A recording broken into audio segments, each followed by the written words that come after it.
잘들 계셨어요? 편안하시고요. 그냥 일반적인 관심거리, 재미있는 이야기를 좀 한두 개 알아보고, 그리고 본격적인 수업으로 들어갈까 합니다.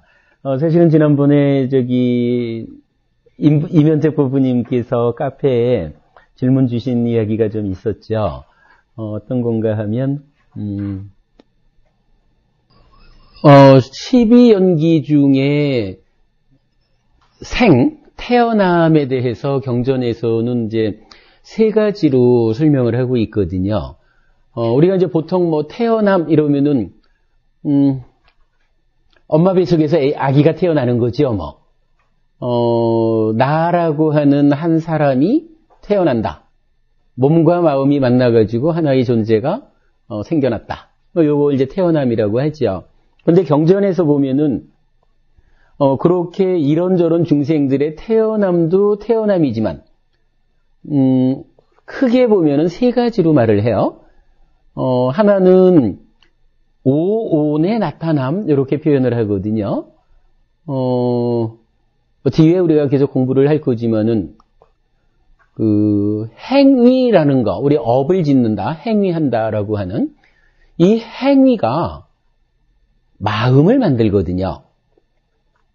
행위가 마음을 만들면 요 마음이라는 것은 몸하고 서로 조건이 되는 관계에 있어요.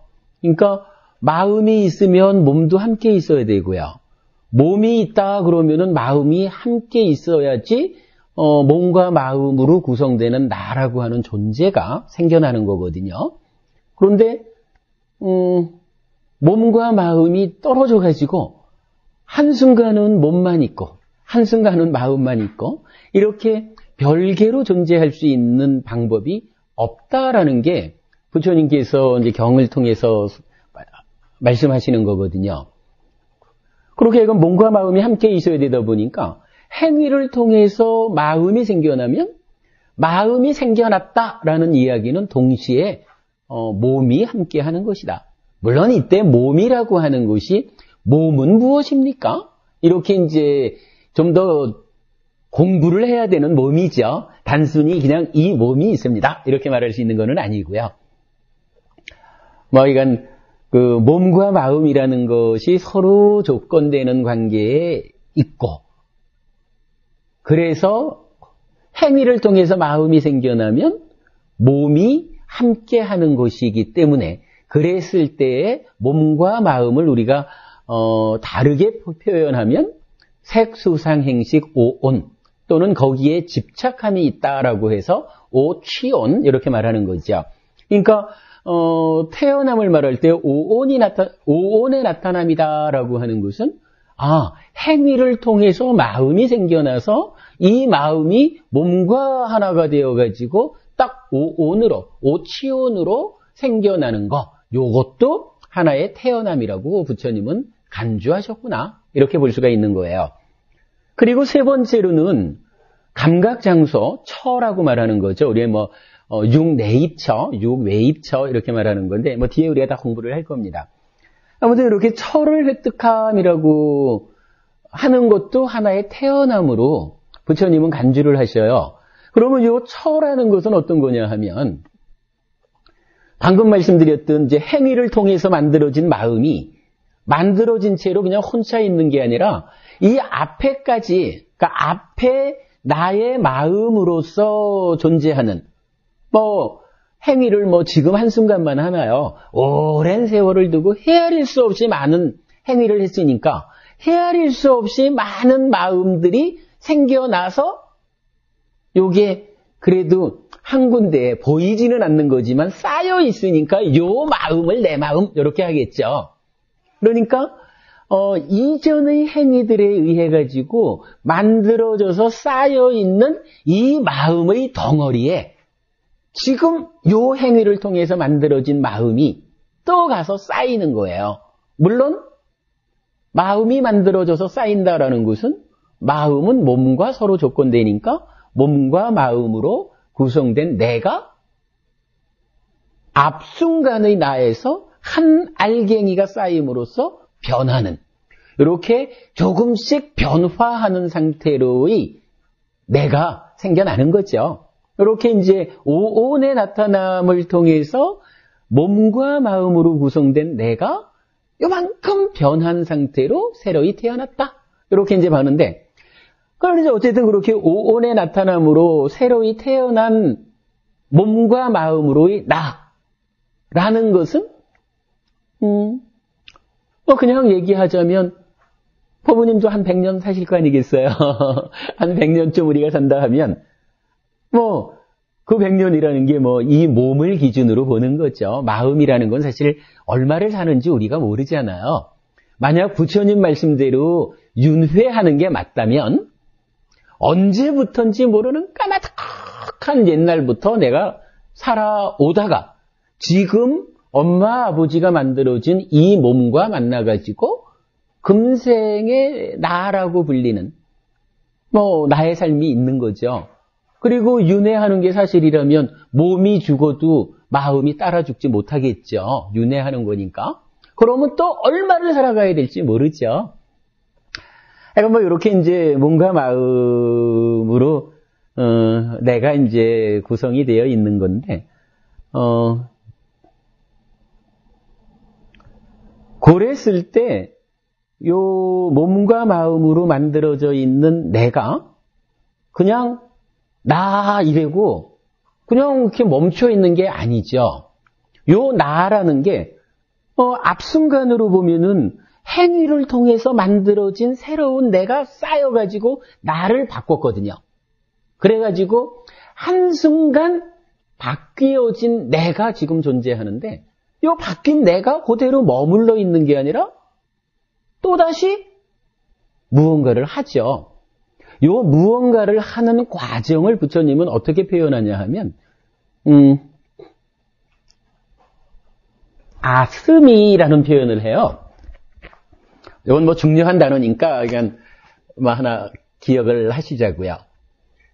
빨리어로 아스미라고 하는 단어인데 요 단어가 내가 있다? 이런 정도 의미. 나는 무엇이다? 내가 있다라고 하는 거의 비동사 정도의 의미를 갖는다 해요. 그러니까 내가 있다라고 하는 거니까 그냥 우리가 보통 쓰는 말로는 자아의식 또는 내가 존재합니다 하는 존재의식 이렇게 말할 수 있는 거거든요. 저 아스미라고 하는 단어를 하나 놓고 부처님께서 그렇게 말하는 거예요. 앞순간까지 행위를 통해서 만들어진 몸과 마음이 쌓여서 변해진 새로이 태어난 오온 요 내가 어느 순간 아스미 내가 있다라고 하는 이제 쉬운 말로 자아의식을 일으킨다 이렇게 말할 수가 있겠죠. 우리가 살면서 실제로 나라는 생각이 불끈불끈 올라오는 거죠. 자아의식을 일으키면 요 자아의식이 떠나지 않으면 일어나면 눈, 귀, 코, 혀, 몸이라고 하는 5가지 감각 기능이 생긴다 이렇게 말해요. 5가지 감각 기능이 생긴다. 근데 요거 생각하면은 눈이라는 게 자아의식을 일으키든 일으키지 않든 지금 나한테 있죠. 귀라는 게 지금 있죠. 그러니까 이게 생겨난다라는 이야기는 뭐냐 하면 없던 게 생겨난다라는 것보다는 아스미라고 하는 자아의식이 딱 발현할 때 눈, 귀, 코, 혀, 몸이 활성화된다. 이런 의미로 보면 될 것 같아요. 이렇게 이제 눈, 귀, 코, 혀, 몸이 활성화되면 경전에서 말하기를 이때에 만호가 있다. 그리고 무명이 있다. 이렇게 표현을 해요. 그러면 일단 요 무명은 덮어두고 그래도 요 만호라는 게 뭔가요? 첫 시간에 우리가 잠깐 공부를 했지만 뜻의 자를 쓰는 그러니까 안입이 설신의라고 말할 때에 감각작용을 담당하는 그러한 마음이잖아요. 만호가 감각작용을 담당하는 마음이니까 요 만호가 있다. 요 얘기는 뭐냐 하면은 마음이라는 게 있는데 이게 대상을 감각할 준비가 되었다. 이렇게 말할 수가 있는 거죠. 대상을 감각하는 마음이 만호니까 만호가 있다라고 하는 것은 감각할 준비를 하고 있다. 이런 얘기가 되겠죠. 근데 이제 마음이 아무리 준비를 하고 있어도 마음 자체가 대상을 보지는 못하죠. 마음이 대상을 보려면 뭐가 필요해요? 마음이 대상을 보려면 뭐가 필요할까? 그냥 마음이라고 하지 말고 내가 뭘 보려면 뭐가 필요할까? 이렇게 물을까요? 예, 눈이 필요하죠. 눈이 필요해. 눈이 조건이죠. 그러니까 무언가를 보려면 눈이라고 하는 조건이 필요하죠. 그러니까 만호라고 하는 내 마음이 볼 준비를 딱 갖추고 있는데 그때에 아스미 자아의식이 일어나면 이때에 바로 정현 법부님 말씀하시는 조건이 되는 눈, 귀, 코, 혀, 몸이라는 감각 기능이 활성화된다. 이렇게 이제 우리가 이해할 수 있는 거죠. 그러면 어떻게 해요? 이제 이 만호가 눈을 지원하면, 즉 눈에 보이는 대상을 딱 주목하면 보는 것이고, 만호가 귀를 지원해서 고막을 때리는 음파에 주목을 하면 들을 것이고, 그죠? 이 만호라는 마음이 어디를 지원해 주느냐, 요거에 따라서 사실 눈, 귀, 코, 혀, 몸은 항상 있는 거잖아요. 동시에 보이고 들리고 냄새 맡아지고 다 하잖아요. 그러나 실제로 내가 안다, 감각했다라고 하는 것은 뭐냐 하면 5가지 중에 내가 눈을 지원하면 본다 이렇게 말하는 거고요. 내가 지금 귀를 지원하면 듣는다 이렇게 말을 하는 거잖아요. 요 말 맞죠? 당연 타당한 얘기죠. 이제 이렇게 되면 자아의식이 일어나면 감각 기능이 생기는데 요 감각 기능이 거꾸로 보면 눈이 있다고 해서 눈만 있으면 보느냐? 이건 아니라 그랬죠. 마음이 지원해줘야 보죠. 요럴 때 요렇게 만호라고 하는 마음이 감각 기능을 지원해서 만나면 그래서 대상을 딱 감각하면 요런 상태. 요럴 때 이 만호라는 마음과 감각 기능이 만나는 결합해 있는 요런 상태를 처 이렇게 부르는 거예요. 그러니까 우리가 이제 방금 오온의 나타남에 이어서 감각장소 처를 획득함 요것이 태어남이다 이랬거든요. 그러면 이 얘기는 뭐냐 하면 앞에까지의 행위를 통해서 만들어진 마음이 쌓여가지고 지금 100년쯤 사는 몸하고 함께 오래 사는 마음이 이건 지금 나를 이루고 있는데 요 마음이 아스미 자아의식을 딱 일으키니까 감각 기능이 발현했다.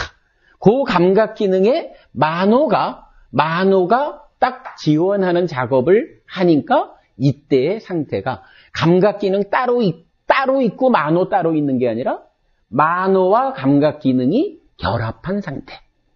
요 결합한 상태를 처라고 부르는데 요 처 가운데 안쪽에 있다 해서 내처 또는 여기에 이제 처와 같은 말로 입자를 붙여서 내입처 이렇게 말하기도 하고 그래요. 요렇게 해서 처가 생겨나요. 근데 이제 여기서 똑같은 표현으로 요걸 좀 설명하자면 눈한테는 형색이라는 대상이 있죠. 귀한테는 소리가 있고 코한테는 냄새가 있고 혀한테는 맛이 있고 몸에는 감촉이라고 하는 각각의 대상이 있어요. 만호는 또 독자적으로 단마라고 하는 대상을 갖는다 그랬고 요렇게 하면 형색, 소리, 냄새, 맛, 감촉도 사실은 우리 주변에 널려 있죠. 널려 있는 건데 널려 있다고 해서 내가 감각해 드리느냐 하면 그렇진 않죠. 내 마음이 만호가 눈을 통해서 형색을 딱 잡아줘야 대상을 본다 이렇게 말하죠. 요렇게 눈을 통해서 마음과 만나 있는 요거, 귀를 통해서 마음과 만나 있는 요거, 요렇게 된 상태를 또한 처라고 불러요. 이제 우리가 이제 여기서 보면 감각장소 이렇게 표현하죠. 그러니까 마음과 만나서 대응하고 있는 요런 상태를 처, 감각장소 이렇게 표현을 하는 거예요. 그런데 눈, 귀, 코, 혀, 몸이 만호랑 만났을 때는 내 몸 안에 있는 거니까 내 입처 이렇게 부르고, 요 대상들은 마음과 만나서 감각작용의 안팎으로 대응하고 있는데 밖에 있는 거니까 외입처 이렇게 말을 하는 거예요. 이렇게 보면 내입처, 외입처라고 하는 게 특별한 게 아니죠. 그냥 우리가 살아가는데, 내가 살아가는 데 있어서 내 마음이 어느 순간 나라는 생각을 일으켜서 대상하고 만났구나. 그러면 대상하고 만나서 마음과 감각기능 또는 마음과 대상들이 결합해 있는 상태, 요거를 처라고 하는구나. 이렇게 볼 수가 있어요. 그러면 여기서 이제 이렇게 감각장소를 획득했다. 마음이 감각기능 또는 감각 대상들하고 만난 상태가 되었다. 이렇게 이해할 수가 있겠죠. 근데 이제 요거는 사실은 단순히 만났다라고 하는 것보다는 여기에서 이제 이어지는 이야기들이 이제 앞으로 계속 공부를 할 거지만, 우리가 산다는 게 앞에서는 분명히 이전의 행위를 통해서 마음이 만들어져 가지고 몸과 만나서 이 순간 변화하는 상태로 내가 있다. 그런데 이 내가 한 100년쯤 살다 보면 몸이라고 하는 것은 물질이기 때문에 죽을 수밖에 없다. 그래서 몸이 죽어버리면 마음이, 아까 말씀드렸지만은 몸과 마음이 서로 조건되기 때문에 몸이 죽었다 그래가지고 마음이 혼자 있을 수가 없거든요. 그러니까 이 마음은 몸이 죽는 그 순간에 그동안 살아오면서 행위한 업의 힘에 의해서 새로운 엄마의 뱃속에 들어간다. 이렇게 되거든요. 그러면 그 새로운 엄마의 뱃속으로 들어간 그 시점을 사실 우리는 태어난다. 이렇게 말하거든요. 그러니까 지난번에는 그런 얘기도 했어요. 태어남이 엄마 배 밖으로 애를 낳았어요 라고 말하는 배 밖으로 나오는 이것을 사실 불교에서는 태어난다고 보지를 않죠. 엄마의 태 속에 내 마음이 육계로서 모태에 든다. 이건 뒤에 설명드리겠지만, 엄마의 뱃속에 내 마음이 들어와서 엄마 아버지가 함께 만든 이 몸과 만나는 그 순간, 요거를 태어남이라고 한다. 이렇게 이제 설명되는 부분이거든요. 그러니까 낙태하면 안 됩니다. 이런 얘기를 이제 강조를 하게 되는 거고요. 근데 그렇게 보면은 이제 감각장소를 획득한다라고 하는 것은, 이렇게 보아야 될 것 같아요. 몸으로 태어나서 한 100년쯤 사는 이러한 태어남의 바탕에 뭐가 있느냐 하면 행위를 통해서 만들어지는 오온의 나타남이라는 하나의 행위를 통해서 하나가 만들어져서 쌓여있는 것을 바꿈으로써 바뀌어진 것이 새로 태어난 요 상태를 말하는 두 번째 단계의 태어남이 있는 거. 그런데 그 이전에 감각장소를 획득한다라고 하는 것은 또 하나의 태어남이라고 부처님이 이제 설명하는 이유는 바로 그거죠. 행위를 통해 가지고 오온이 나타나서 쌓임으로 인해서 바뀌고 요걸 태어남이라고 한다라고 했다면, 요 행위라는 건 뭐냐 이거죠. 행위했기 때문에 태어난다면 요 행위라고 하는 것도 알아봐야 되죠. 근데 이 행위라는 것이 어디에서 시작하느냐 이거예요. 자, 우리가 보지 않고 듣지 않고 냄새 맡지 않았는데 보인 것을 대상으로 어찌할 것인가요? 들린 것을 대상으로 어찌할 것인가요? 행위라는 것이 어디에서 시작하느냐 요걸 보는 거예요. 행위의 시작은 물론 기본적으로는 몸과 말과 마음이 움직이는 게 행위지만, 이 행위가 출발 단계를 찾아 들어가자면은 결국은 아는 것이 육내입처하고 대응을 해가지고, 몸이, 눈, 귀, 코, 혀, 몸을 지원해서 어떠한 것이든 그 대상을 감각해드리면, 요 감각작용으로부터 시작되는 일련의 과정을 거쳐가지고, 감각된 대상을 상대로 행위가 일어나는구나. 요거 타당하지 않을까요? 그거 없이 그냥 나는 아무것도 대상과의 만남이 없는데 불끈 어떤 행위를 한다? 요게 없다는 거죠. 요런 것이 가능하지 않다는 거거든요. 그러니까 감각 장소를 획득했다라고 하는 것은 결국 행위하기 위한 출발선이 만들어졌다. 이렇게 보는 거죠. 행위를 위한 출발선이 만들어졌다. 획득되었다. 그렇게 해가지고선 그 태어남을 부처님은 세 가지로 설명을 했다. 어쨌든 하여간 몸과 마음이 나로 있는데 이 몸과 마음이 나라고 하는 아스미 자아의식을 일으키면 그때 5가지 감각 기능이 생겨나서 만호의 지원을 받아가지고 대상을 감각할 수 있는 대상을 감각하는 실질적인 그 삶의 시작이 이루어진다. 그러니까 요 대상과 만나는 요 때가 하나의 태어남이다.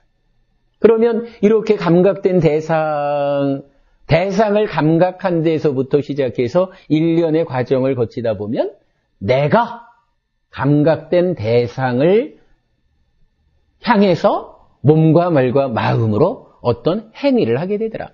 그러면 이 행위의 결과로 또다시 마음이 생겨나가지고 생겨난 마음이 쌓이니까 요 행위 직전의 마음은 새로운 것이 쌓이기 때문에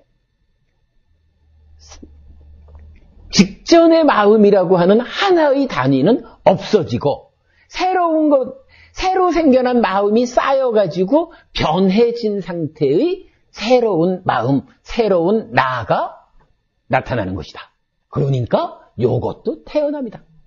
그리고는 이게 긴 시간이 좀 지나서 한 100년쯤 이 몸으로 마음이 함께 살아가다 보니까 물질인 몸이 더 이상 버티지 못하고 기능이 멈췄다. 죽는 거지요. 죽으면 오래 사는 이 마음이 새로운 몸과 만나서 또다시 살아가야 된다. 요것을 또다시 태어남이라고 말한다. 그러니까 태어남은 3단계죠. 지금 이 순간 아스미 자아의식을 일으켜서 대상을 감각하는 내입처와 외입처가 획득된 요 상태에서 출발해서 행위하는 요 하나의 행위의 과정. 요것이 태어남이 있다라고 하는 것은 요 태어남이 삶이잖아요. 요 대상과 대응하는 요 상태로부터 행위하는 하나의 삶이 있는 거예요. 행위. 요것을 하나의 태어남 이렇게 말한 거고 그 결과로 새로운 마음이 생겨나서 쌓인 요것도 새로운 오온이 태어나는 것이다.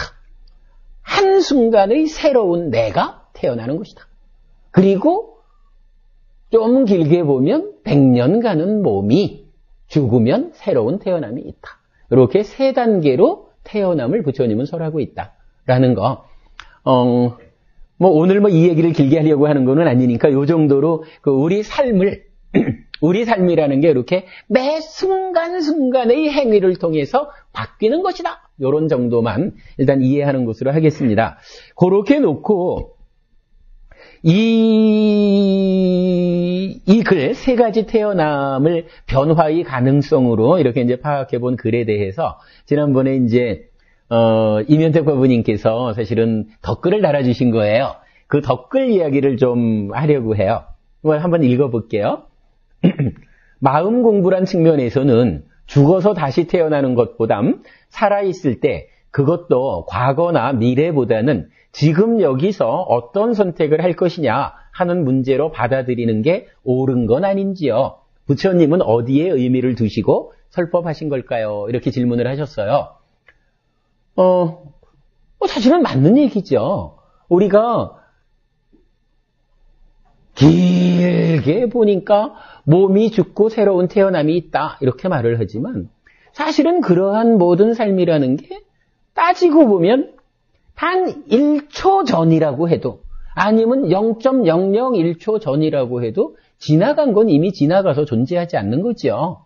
1초 후라고 해도 아니 0.00001초 후라고 해도 아직 오지 않은 것은 오지 않은 거죠. 오직 내가 살아가는 것은 지금 이 순간이죠. 지금 이 순간 이렇게 말하는 것을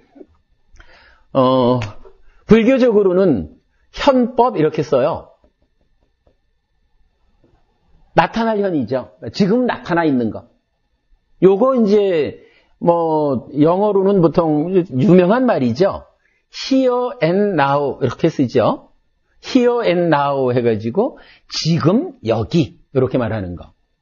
사실은 우리의 삶이라는 것은 지금 이 순간밖에 없죠. 지금 여기에서 내가 자아의식을 일으켜서 대상을 감각해서 행위하는 요 한순간이 사실은 나의 삶이에요. 그런데 요게 한순간의 행위로 해서 끊어지고 소멸해버리는 게 아니라 요 한순간의 삶, 한순간의 행위가 새로운 마음을 만들어서 쌓여가지고 그래도 누가 행위하는데? 이렇게 물으면 행위라는 것이 주체 없이 행위하지는 않잖아요. 그 행위의 주체가 되는 몸과 마음이라는 나, 행위를 통해서 바뀌어서 만들어진 요 나라는 것이 또 생겨난 거죠. 그 내가 지금 이 순간을 살죠. 그렇게 지금 이 순간을 살아가는 나의 쌓임으로 몸과 마음이 쭉 이어져 가는 거죠. 죽지 못하고 이어져 가는데 그러다가 100년쯤 지나면 몸과 마음 가운데 물질로 만들어진 요 짧게 사는 몸은 먼저 기능이 정지해요. 죽어버려요. 그러면 또 새로운 몸과 만나서 이렇게 이어져 가는 거. 그런다고 해도 그렇게 길게 사는 것 같지만 실질적으로 나의 삶은 언제냐? 지금 이 순간 요거죠. 그래서 이제 법우님이 질문 주신 게 사실은 그 내용이죠. 태어남이라고 하는 것을 죽고 태어나는 100년짜리 이 기간을 가지고 설명되는 몸이 죽은 다음에 태어남 이렇게 하는 부분이 좀 자칫 잘못된 사회 현상을 불러올 수 있지 않겠습니까? 이렇게 이제 질문을 하신 거예요. 그러니까 이렇게 세 가지로 태어남을 말한다면 과연 부처님은 어디에 의미를 두고 세 가지로 말씀을 하셨을까요? 이런 질문을 주신 것 같아요. 사실은 이때까지만 해도 제가 아방가드라는 아이디를 쓰는 우리 카페 회원이 누군지를 몰랐어요. 누군지를 몰랐는데 그 뒤에 보니까 이제 법우님이시더라고요. 그래서 저는 이렇게 답변을 한 거죠. 저는 아주 원론적으로 답변을 부처님은 세 가지로 태어남을 말씀하셨습니다. 그러니 세 가지의 태어남으로 삶을 이해하는 것이 부처님의 의미를 두신 것이라고 해야 할 것입니다. 굳이 그 중에 어느 것으로 한정 지을 필요가 없지 않을까 합니다. 매 순간의 태어남이 반복되면서 기간을 가지는 태어남으로 이어져 간다고 이해하시면 좋을 것 같습니다. 이렇게 답변을 드린 거예요. 그러니까 무슨 얘기냐 하면 부처님이 세 가지로 얘기를 하셨으면 세 가지로 받아들이면 되지. 그 중에 한 가지 이렇게 볼 필요가 없죠. 요 얘기를 처음에 한 거고. 그런데 그렇다고 했을 때 이 세 가지가 각각으로 있느냐 하면 그렇지 않습니다. 방금 전에 제가 설명드린 대로 Here and Now라고 하는 지금 이 순간의 삶이 지금 이 순간의 태어남이 쌓여가지고 오온을 변화시키는 두 번째 단계의 태어남으로 연결이 되는 거고 그 두 번째 단계의 태어남이 지속적인 행위 가운데 이어져 가다가 몸이 죽으면 새로운 태어남, 몸을 기준으로 한 새로운 태어남이 이렇게 이어집니다. 그러니까 그거는 매 순간의 태어남이 반복되면서 어느 기간을 가지는 태어남으로 이어져 가는 것입니다. 세 가지라고 해서 그 세 가지를 따로 떼어놓고 그 중에 어떤 게 부처님 뜻일까요? 이렇게 본다 그러면 이해하기 곤란한 문제입니다. 그러니까 제게 사실은 포인트가 법우님은 세 가지 중에 here and now, 지금 이 순간의 문제로 태어남을 받아들이는 게 옳지 않겠습니까? 이렇게 질문을 주셨을 때 저는 그렇게 보지 마십시오. 부처님이 세 가지로 말씀을 하셨으면 세 가지 다를 받아들이십시오. 그리고 우리가 공부해야 되는 것은 왜 부처님은 태어남이라고 하는 한 가지를 세 개로 나누어서 말씀하셨을까? 이 세 개는 어떤 관계를 가지고 있을까? 이거를 깊이 공부함으로써 이해해야 되는 거죠. 그러면 지금 이제 제가 이렇게 반복해서 설명드린 요거, 지금 이 순간이 쌓여서 바뀌고 몸이 죽으면 또 태어나고 요렇게 세 가지를 이어지는 개념으로 보면 결국은 이게 하나잖아요. 그러면 부처님은 하나를 이야기한 건데 이 하나의 태어남이 우리의 삶의 과정에서 어떻게 드러나고 있느냐, 이렇게 설명해 주셨다. 그러니까 세 가지로 말씀하신 거는 세 가지로 받아들여자, 이렇게 사실은 답변을 한 거예요. 그랬는데 이제 그 다음에 중요한 질문을 주신 거예요. 해피스님 감사합니다. 다만 죽어서 극락을 간다, 지옥을 가게 된다는 이야기와 다음 세상 신분이 전생의 업에 의해 결정되어진다는 이야기가 현실계의 각종 신분 차별을 정당화하는데 오랜 세월 이용되어져 왔다는 점이 부처님 가르침과는 다른 부분이 아니었을까 하는 질문을 드리게 되는 것입니다. 운명론이나 차별을 지지하는 한 사상이 되어 있는 현실이 안타까워서 여쭤보는 것입니다. 이래 하셨어요. 그러니까 이게 무슨 말씀이냐 하면 부처님 당시에 인도의 사성, 지금도 그렇죠. 사성 계급이 있잖아요. 바라문으로 태어나든 크샤트리아로 태어나든 이 정도만 해도 살만하죠. 아니면 바이샤, 그러니까 일반 계급으로만 태어나도 그래도 인간 대우는 받고 살잖아요. 그런데 수드라로 태어나면 좀 곤란하죠. 그런데 수드라로 태어난 사람들 보고 바라문이나 이런 사람들이 그런 되는 거 아니에요? 그대가 창조주 하나님인 브라흐만의 발바닥에서 태어났기 때문에 그대의 삶이 수드라로 결정된 거네. 그러니 수드라로 태어났으면 수드라로서의 삶을 주어진 대로 잘 살게 혹시 아는가? 다음 세상 가서 그대가 바이샤쯤 말 잘 들으면 올려줄지 아는가? 요런 식의 계급을 정당화하는 용도로 쓰여진다는 거죠. 그 부분을 이제 사실은 지적하신 거고 중요한 부분이죠. 그래서 이제 제가 여기에 대해서 이제 마지막 이런 답변을 드린 거예요. 업에 의해 태어나는 것과 전생의 업에 의해 결정된다는 것은 다른 의미로 보아야 합니다. 지금의 삶이 전생에 의해 결정된다고 하는 것은 숙명론이고 부처님에 의해 부정되는 주장입니다. 부처님은 업에 의해 태어나고 태어난 삶을 살아가는 동안의 업에 의한다. 전생은 업의 조건의 하나다. 라고 말씀하십니다. 업과 숙명은 다르게 이해해야 하는 것입니다. 예를 들자면 고등학교 때 공부한 성적, 과보가 되죠. 성적으로 대학을 가지만 같은 대학에 갔다고 해서 모두 같은 삶을 사는 것은 아닌 것과 같습니다. 누구는 대학 생활도 즐겁고 취업도 잘하지만 누구는 대학 생활도 괴롭고 취업도 잘 못할 수 있는 것이거든요. 업에 의한 태어남은 대학 들어가는 것과 같은 것, 살아가는 동안 행복하고 괴로운 것은 대학 생활의 다양함으로 비교할 수 있을 것입니다. 중요한 내용입니다. 올바른 견해를 가지시기 바랍니다. 라고 했거든요.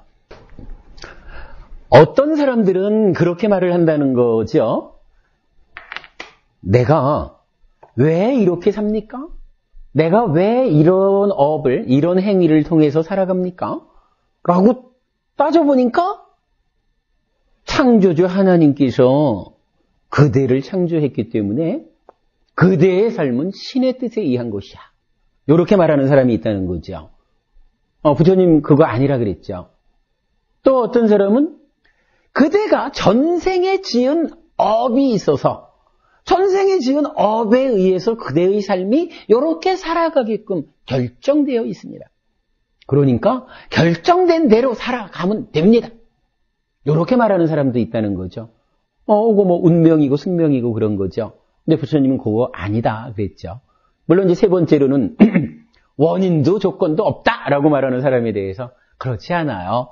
찢다라고 하는 원인과 이 찢다를 오염시키는 탐진치라고 하는 것을 일으킬 것이냐 말 것이냐라고 하는 내면적인 조건, 윈야나 요것도 있습니다라고 부처님은 이 우리 행위, 업에 대해서 그 내면적인 이야기를 하죠. 요거 우리 지난주에 공부한 거죠. 요렇게 이제 행위에 대해서 부처님은 말씀을 하시는데 법부님께서 질문하신 부분은 결국 요청적으로 말하면 그 중에 두 번째 거. 전생에 업장이 두터워가지고 내가 지금 살아가는 게 이렇습니다. 라고 말하는 사람들이 실제로 많아요.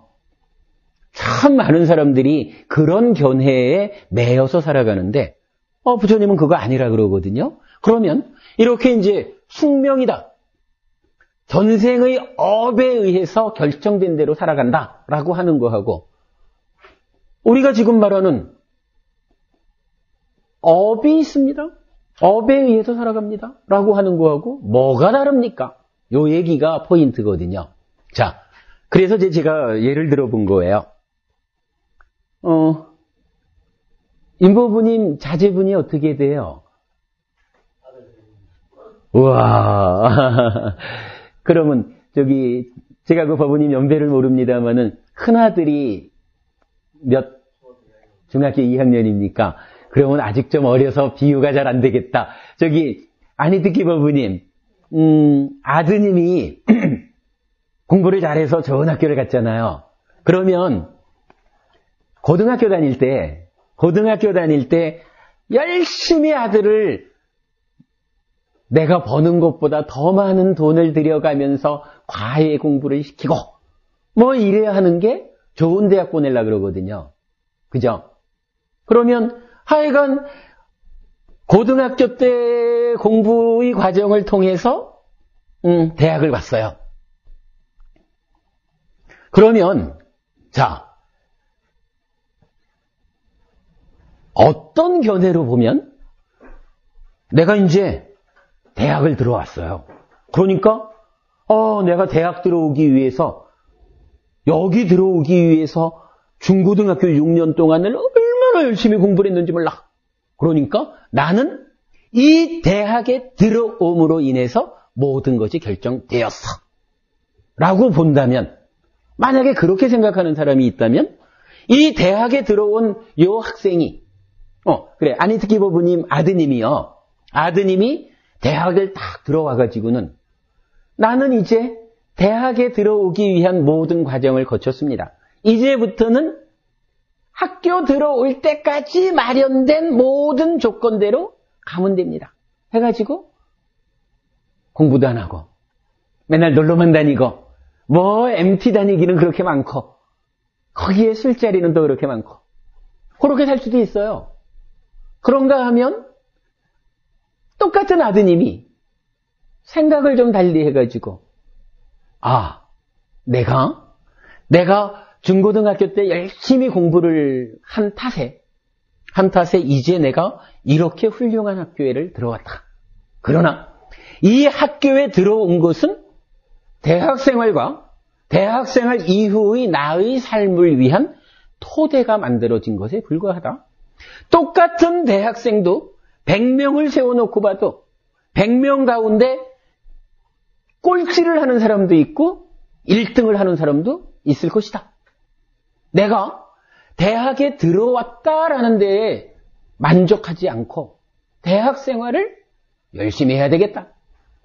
물론 연애도 열심히 해야 될 거고 MT도 열심히 가야 될 거고 적당히 술도 좀 먹으면서 사회생활도 맛을 좀 봐야 될 거고 그래야지만 그래도 뭐니 해도 대학생도 학생이다.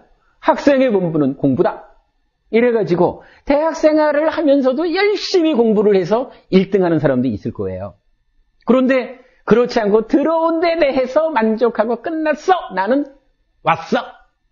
이렇게 되면 꼴등하는 사람도 어차피 우리가 사는 가운데는 1등도 있고 꼴등도 있기 마련이잖아요. 어떤 삶을 살아야 될까요? 요 얘기거든요. 자, 전생에 참 많이 죄를 지었어요. 그랬더니 딱 금생에 태어나기를 수두라로 태어났어요. 그러면 수두라로 태어난 사람에게 힌두교적으로 그런 거지요.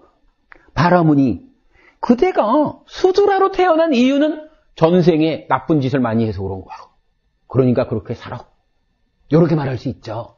요게 사실은 사회 악이 되는 거죠. 그죠? 그런데 이 수두라가 아무리 브라만들이 와가지고 바라문들이 와가지고 그대의 천성이 태생이 그러니 그냥 노예로 살다 가라고 말해도 나는 나의 삶이 소중해. 내가 내 삶을 그렇게 살지 않겠어. 그리고는 공부를 하다 보니까 부처님 가르침을 만났어. 부처님 가르침을 보니까 이렇게 전생의 죄 때문에 숙명적으로 결정되어 있는 삶이 아니야. 그대의 업에 의해서 살아가는 거야. 라고 보았어요.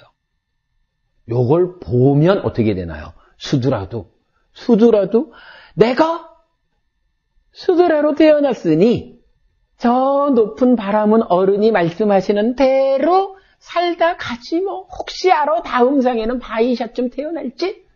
요렇게 사는 사람도 있거든요. 있는 거죠. 그러니까 인도 사회가 그렇게 유지되어 오죠. 그런가 하면 어떤 수두라는 싫어. 나는 보았어. 부처님은 이렇게 숙명적으로 전생의 업에 의해서 결정된 거 아니라고 했어. 업에 의해서, 업의 법칙에 의해서 내 삶이 살아가는 거라 그랬어. 나는 업대로 살 것이야. 이렇게 보는 사람이 있겠죠.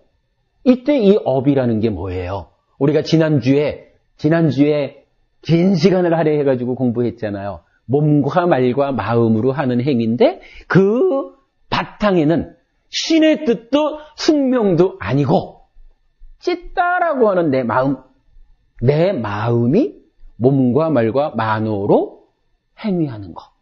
그런데 요 찢다라고 하는 마음이 탐진치에 오염이 되면 나쁜 업을 지어서 괴로움으로 가고, 탐진치에 오염되지 않으면 청정한 업을 지어서 괴롭지 않은 삶, 행복한 삶이 결과되는 것이야. 요게 업이잖아요. 부처님은 그렇게 업을 가르치잖아요. 물론 요 업은 어디서부터 시작하나요? 당연히 우리가 곤방제 6처 말을 했지만 대상을 감각하는 데서부터 지금 하나의 태어남이, 지금 하나의 삶이 하는 거죠. 그렇게 해가지고 이러한 업에 의해서 살겠어라고 하는 것은 숙명에 의해서 수두라로 살다가 말 잘 들은 공으로 다음 생에 바이샤로 태어나기를, 요런 삶이 아니고 내가 사회적으로는 그래 어쨌든 내가 쉼없는 수두라로 태어난 거 보면 전생에 썩 좋은 업을 지은 건 아닐 것이야. 그러나 전생은 전생일 뿐이다. 전생은 지금 나의 태어남을 결정 지어준 것 뿐이다. 내가 살아가는데 남들보다 만약에 내가 수두라가 아니고 바이샤였으면, 크샤트리아였으면, 바라문이었으면 훨씬 더 좋은 사회적, 물질적, 객관적 조건 하에서 내 삶을 개척해 갈 수 있을 텐데, 하필이면 수두라로 태어나가지고 무언가를 하고자 해도 조건이 나빠, 환경이 나빠. 그죠? 우리가 지난주에 기왕이면 부자 돼야 된다고. 그죠? 부자가 돼서, 물론 정당한 방법으로 부자 되자 그랬죠. 부자가 돼야 내가 무언가를 하자. 내가 공덕행을 하자. 복을 만들자라고 해도 다 할 수가 있잖아요. 그죠? 똑같은 개념이죠. 수두라로 태어났기 때문에 내가 내 삶을 바꿔나가는 데에 제약이 많아. 어려움이 많아. 그러나 그것은 어려움일 뿐이지 불가능한 것은 아니야. 그러면 이 수두라도 이제 자기대로 업을 짓겠죠. 뭐. 업 중에 가장 나쁜 업이라면은 하여간 수두라로 태어났으니 수두라로 살다 죽지 뭐. 이렇게 하는 것이 가장 나쁜 업이라고 봐야 되겠죠. 그리고는 이제 단계별로 나는 수두라지만 이 수두라가 가지고 있는 사회 환경적인 여러 가지 나쁜 조건들을 하나씩 극복해 가면서 내 삶을 바꿀 것이야. 이렇게 볼 수가 있잖아요. 인도의 최초의 법무장관, 현대 불교의 아버지라고 하든가 그래요. 저 인도에서 이름이 지금 생각 안 나는데 그분이 수두라 출신이에요. 수두라인데 나중에 인도의 초대 법무장관이 되거든요. 간디하고요 같은 때. 이가 딱 선언을 하잖아요. 나는 수두라로 태어났지만 수두라로 죽지는 않겠다. 그게 뭐냐 하면 힌두교 신자로 사는 한 수두라로 살아야 돼요. 힌두교 자체가 그러니까. 그러나 너는 수두라로 살다가 죽으면 바이샤롤에도 올라가겠지? 요런 삶 살지 않겠다. 해가지고 한 가지 중요한 일을 하거든요. 어떤 중요한 일을 하냐 하면 개종을 해요. 힌두교라는 그 범주 안에서는 수두라는 수두라일 뿐이거든요. 수두라로 태어나서 수두라로 죽지 않을 방법이 없거든요. 그러니까 개종을 해요. 불교로 개종을 하거든요. 불교로 개종을 딱 하는 순간 수두라로 태어났기 때문에 수두라로 죽어야 하는 이런 숙명론적인 견해에서 이런 사회 구조에서 벗어나는 거잖아요.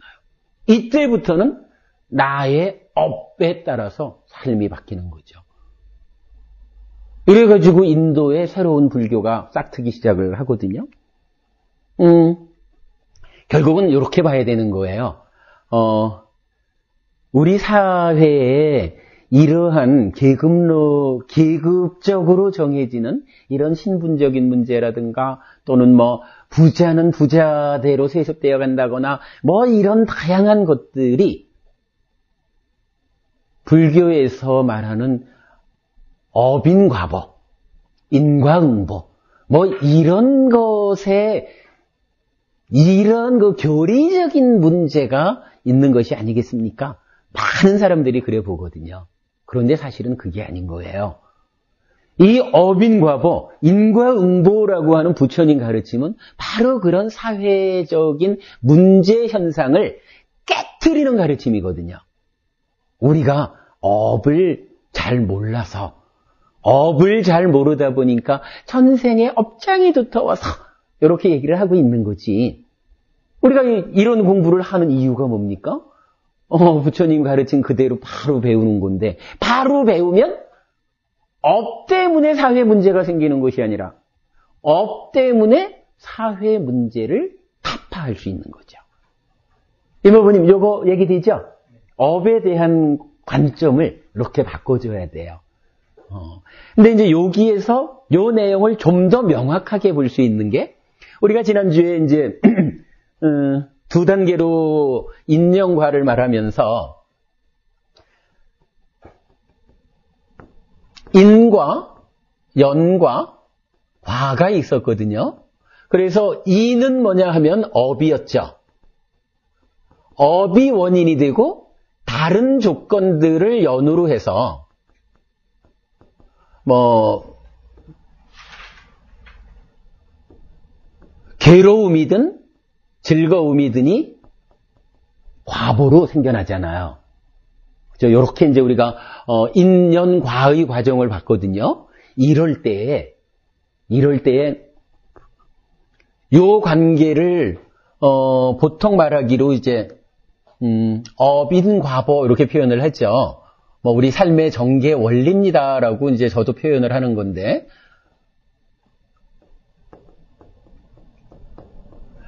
행위를 가장 중요한 조건인 인으로 해서 괴로움과 즐거움이 결과됩니다. 업과 보에 인과관계가 있습니다. 이렇게 말을 하는 거잖아요. 이럴 때 그러면 불교가 지금의 업을 설한다면, 그리고 숙명을 부정한다면 전생의 업은 어떻게 되나? 전생의 업은 내가 대학교를 왔으니까 대학교를 온 것으로 해서 다 끝나나? 네, 그렇게 말하지는 않아요. 대학을 왔다고 해서 이제 지금으로부터 내가 얼마나 공부하느냐에 따라서 1등이 될 건지 10등이 될 건지 100등이 될 건지 이렇게만 보지는 않는 게, 자, 대학 들어올 때 말입니다. 대학 와서도 1등부터 100등이 있지만 들어올 때도 1등부터 100등이 있어요. 수석도 있고 그냥 커트라인에 걸려서 들어오는 사람도 있잖아요. 그러면 대개의 경우는 수석으로 들어온 사람은 특히 하여간 국영수 뭐 이런 쪽에서 기초가 탄탄하겠죠. 요즘식으로 보면은 들어오자마자 영어 수업을 해도 영어 원서를 그대로 읽어가면서 공부할 수 있는 조건을 갖춘 학생도 있는 거죠. 커트라인에 딱 걸려서 들어온 학생을 예를 들자면 국영수에서 조금 약할 수 있죠. 그러면 실제로 대학에서 요즘 그런 일들이 많잖아요. 특히 명문대학 같은 데 가면은 학생들이 수학 능력이, 그러니까 국영수의 수학 실력이 부족해. 도대체 대학 수학을 공부할 수 있는 기초가 안 됐어. 그래가지고 대학생들이 학교 공부를 하기 위해서 또 과외하는 이런 아이들도, 이게 우리 사회 현실이잖아요. 그러면 말이죠. 들어왔다고 하면 들어온 이후만 가지고 딱 결정이 되나요? 그렇진 않죠. 들어오기 이전에 내가 얼마큼 공부했느냐에 따라서 여기서 수석으로 입학할 만큼 기초를 탄탄히 해갖고 온 학생은 똑같은 노력을 해도 1등 가기가 쉽죠. 커트라인 걸려서 겨우 들어온 기초가 부족한 이렇게 되면 아무리 노력을 해도 동일한 노력을 하는 한 기초가 튼튼한 학생보다는 순서가 밀리죠. 그럼 이 얘기는 뭔가요? 내가 지금 살아가는데 지금 어떤 행위를 하느냐? 그런 얘기죠. 아무리 기초가 탄탄해도 수석으로 들어온 학생이 졸업 못하는 경우도 있잖아요. 들어와서 공부 안 하면. 그죠? 그러니까 수석으로 들어왔느냐 꼴찌로 들어왔느냐보다 더 중요한 거는 분명히 지금 공부하니? 요게 중요해요. 그런데 똑같이 지금 열심히 공부를 하는 입장에서는요. 들어올 때까지 중고등학교 때 얼마나 기초를 탄탄히 했느냐에 따라서 순서가 정해지는 거죠. 지금 행위가 똑같으면. 그러나 지금 행위하고 중고등학교 때 행위하고 어떤 게 더 중요합니까? 라고 말할 때 이 업을 인이라고 말하잖아요. 지금 행위. 그죠? 요 말 이해되죠? 요거 사실 우리 업에 대한 이해에 아주 중요한 부분이에요. 그리고 중고등학교 때 공부한 거 이거 없어지는 거 아니죠. 이것도 인연과라고 말할 때에 다른 조건들인 연으로는 지금 작용을 하는 거죠. 그렇죠? 수두라가 내가 지금 삶을 바꿉니다 라고 해도 태어나기를, 그러니까 수두라라는 계급으로 태어났기 때문에 문제를 삼는 게 아니라 수두라라고 하는 계급이 가지고 있는 조건이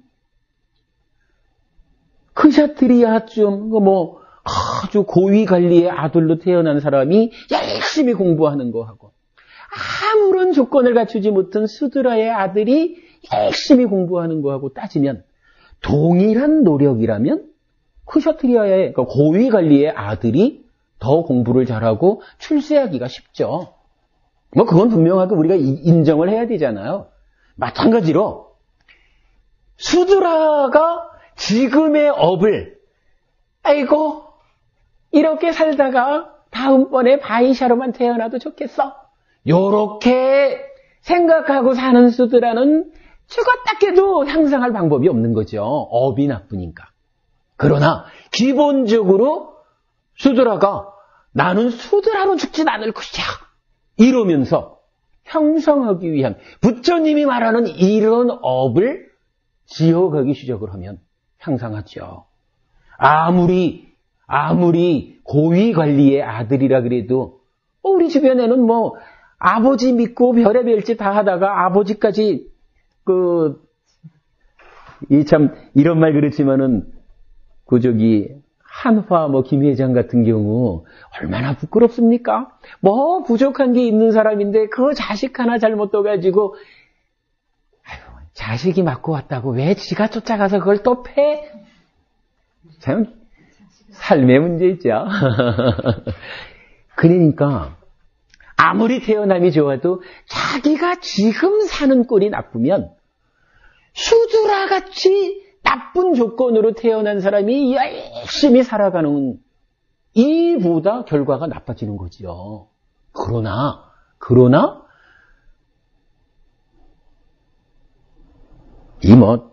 경제계에서 말하기도 그렇고 잘 모르겠다. 하여간 좋은 조건을 가지고 태어난 사람이 거기에 인성까지 바르게 돼가지고 열심히 공부하고 내가 부자니까 많은 사람을 위해서 이렇게 공덕행을 할 거야. 이러면서 삶을 살아간다면 그 사람의 성취는, 그 사람의 미래는 얼마나 훌륭하겠어요? 수드라의 조건을 가지고 태어난 사람이 사실은 동일한 노력을 통해서는 그렇게 가기가 어렵죠. 아마도 아까처럼 수드라로 태어났다가 인도 최초의 법무장관이 된 이런 경우라면 가장 높은 데까지 간 거니까. 그러면 이 사람의 경우는 다른 조건을 다 커버하고도 남을 만큼 지금의 행위를 잘했다. 이렇게 되는 거겠죠. 이렇게 보면은 결국 그러니까 숙명이 아니다, 결정된 거 아니다라고 해서 전생의 업, 과거의 행위가 그러니까 태어남으로 인해서 다 없어지는 것은 아니다. 다만 그것이 인연과라는 설명에서 볼 때 가장 영향력이 큰 조건인 원인은 아니더라 하는 거예요. 그 조건들이 이 다른 조건들로서도 작용하지 못하고 없어지는 것은 아니라는 거예요. 그러니까 하여간 대학을 어디를 가든지 간에 공부는 열심히 해야 돼요.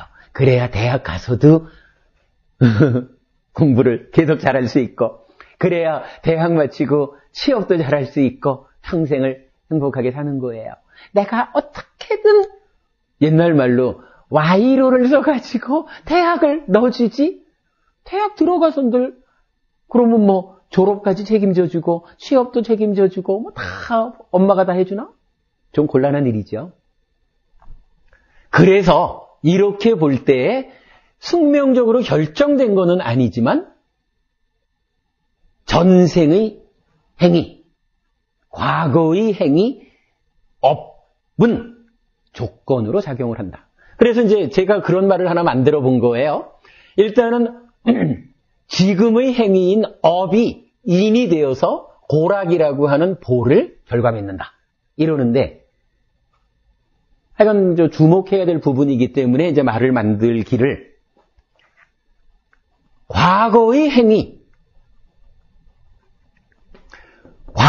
행위는 우리가 이제 대략 다 과거 행위에 의한 장애 이렇게 말을 하죠. 업장 이렇게 말하는 거죠. 업장이 두터워요 이렇게 말하는 거. 요 업장이라고 하는 것은 이게 인과보, 업인과보 하는 식으로 업장인과보는 아니지요. 왜냐하면 인으로 작용하는 것은 업장이 아니고 지금의 행위 업이니까. 요거 설명되죠. 그러나 비슷한 말로 업장연과보 요렇게는 표시할 수가 있다. 즉 업장, 전생의 업 아니면 하여간 지금 이 생에서라도 과거의 업, 내가 과거에 잘했든 잘못했든 이런 것이 이제 내 삶에 괴로움으로 결과될 것이냐 즐거움으로 결과될 것이냐 하는 요 문제에 가장 영향력 있는 원인은 아니지만 그러나 조건으로는 작용합니다. 그래서 업장연과보 요렇게는 표현할 수 있습니다. 임보부님, 요러면은 제가 이건 바로 설명을 못 드렸지만 가졌던 궁금함에 대한 거의 대부분의 답이 될 것 같은데 어떻습니까? 여기에 대해서 질문하실 게 있으면 마무리를 짓고 넘어가죠. 다른 분들이라도 좋습니다. 요 문제에 대해서. 업이라는 단어가 의미를 잘 몰랐었고요. 예. 사회에서 업이라는 단어 자체가 굉장히 많이 오염돼서 그렇죠. 과거에 잘못된 어떤 행위나 이런 거를 업이라고 하고 입장에서 문서를 해야 된다. 지금 현재 잘못되는 것에 대한 어떤 핑계라 할까 그런 걸로 뭉뚱거리는 그런 역할을 많이 해온 것 같고 의회에서 그렇죠. 이렇게 알려주시니까 굉장히 명쾌하고 좋습니다. 그러니까 결국은 이제 우리가 공부하는 이유가 명확해지는 거예요. 바르게 알기 위해서 공부하는 거죠. 그러면 이렇게 바르게 알게 되면 정현부부님은 혹시 뭐 점도 좀 보러 다니시고 사주도 좀 보러 다니시고 이사 갈 때 어느 방향으로 가야 됩니까? 뭐 이런 거 물으러도 좀 다니시고 그러시나요? 그런 거 한 번도 안 해봤어요. 아이고 훌륭하십니다. 그게 뭐냐 하면 몇 년, 몇 월, 며칠, 몇 시에 태어났어요. 사주 보는 거죠. 뭐. 점 보러 가는 거 내가 이러이러한데 이게 어떻게 결정되어 있을까요? 미래라는 게 결정될 수가 있나요? 지금 내 행위에 의해서 과보가 오는데 지금 행위도 안 하고 미래가 결정 안 되죠. 요 문제를 잘 보면 우리가 살아가면서 쓸데없는 데 매달려가지고 괴로움을 만들지 않아요. 예를 들어서 그런 거 있잖아요. 뭐 요새도 하여간 인터넷에 보면은 뭐 저쪽 어디 큰 절이래요. 거기 절의 스님은 옛날에 아라한이었대요. 전생에. 뭐 그래 하는 데도 있더라고요. 그러면서 49제 천도제 한 번 지내는데 500만 원 이런단 말이에요. 근데 보통 우리 사회에서 여러분 이게 지금 말을 이래 하지만 사실은 우리 사회에서 이런 문제로 괴로움을 만드는 사람들이 제법 있어요. 조금 좀 남편이 회사에서 좀 어떻다거나 사업이 어떻다거나 이러면 찾아가잖아요. 아무든 찾아가가지고서는 어떡하오 그러면 아니 듣기법부님 나 녹차나 한 잔만 좀 따뜻한 거 좀 주셔요. 찾아가면은 사실은 제가 이건 말이 좀 조심스럽지만 어떤 경우로 보면 그분들 입장에서는 낚시바늘 걸린 거죠. 낚시바늘 딱 걸리니까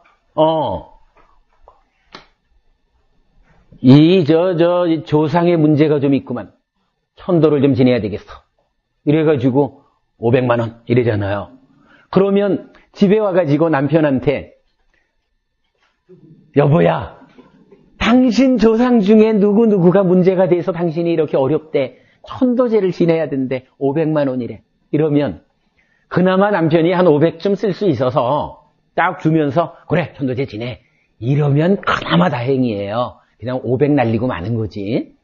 그런데 남편이 쓸데없는 짓 하지 마. 무슨 천도제. 500만 원이 있으면 내가 그 돈으로 이래 보통은 하잖아요. 그러면 이제 여자분들 어떻게 하나요? 돈 구하잖아요.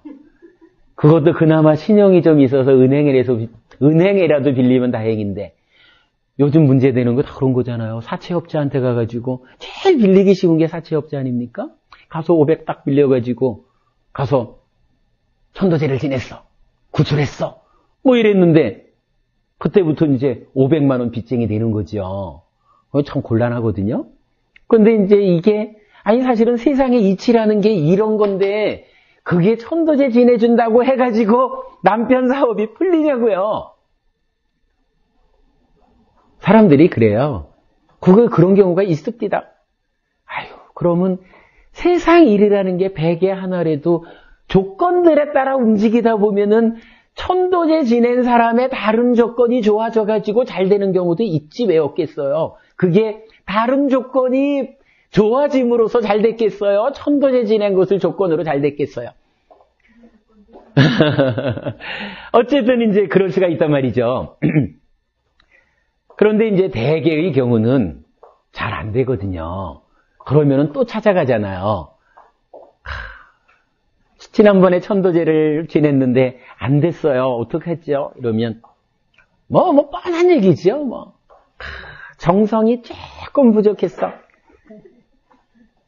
정성이 요만큼 부족한데 요번에는 좀 커야 돼. 2천만 원. 이러면은 또 2천만 원 구하잖아요. 그래서 갖다 놓고는 그런다고 해서 그래가지고 남편 사업이 잘 돼가지고 한 2,500 갖다 놓은 거 해결할 수 있으면 다행인데 저는 그거 상관없는 일이거든요. 업이라는 것은 세상 일이라는 것은. 그러면 그때부터 이제 2,500에 빚쟁이가 된 거잖아요. 요거 별다른 능력 없이 사채업자한테서 2,500 빌렸었으면 그때부터 이제 패가망신이죠. 우리가 공부를 잘해야 되는 게요. 공부를 잘해가지고 이렇게 업이라는 것이 어떤 것인지 우리 삶이 어떤 것을 원인으로 하고 어떤 것을 조건으로 해서 결과 맺어지는지를 바르게 배워서 알면 차라리 우리 남편 사업이 힘드니까 내가 가서 전화라도 받아줄게 하면서 쫓아나가는 게 현명한 거지 남편 몰래 빚내가지고 굿해주고 천도제 지내주는 게 현명한 거냐고요. 한순간의 어리석음으로 인해서 패가망신으로 가는 거죠. 중요한 겁니다. 사실 이거. 그런데 많은 사람들이 니네 집 패가망신하는 거는 나하고는 상관없어 라고 생각하니까 자기가 자기 삶을 조금 윤택하게 하려고 500만 원 벌었잖아? 2천만 원 또 벌었잖아?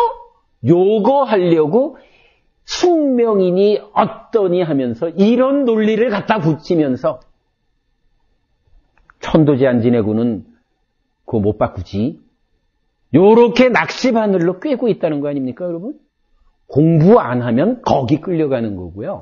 공부해야 되는 이유는 삶에 대해서, 세상에 대해서 바른 눈을 가지는 거예요. 그러면 그렇게 안 끌려가는 거예요.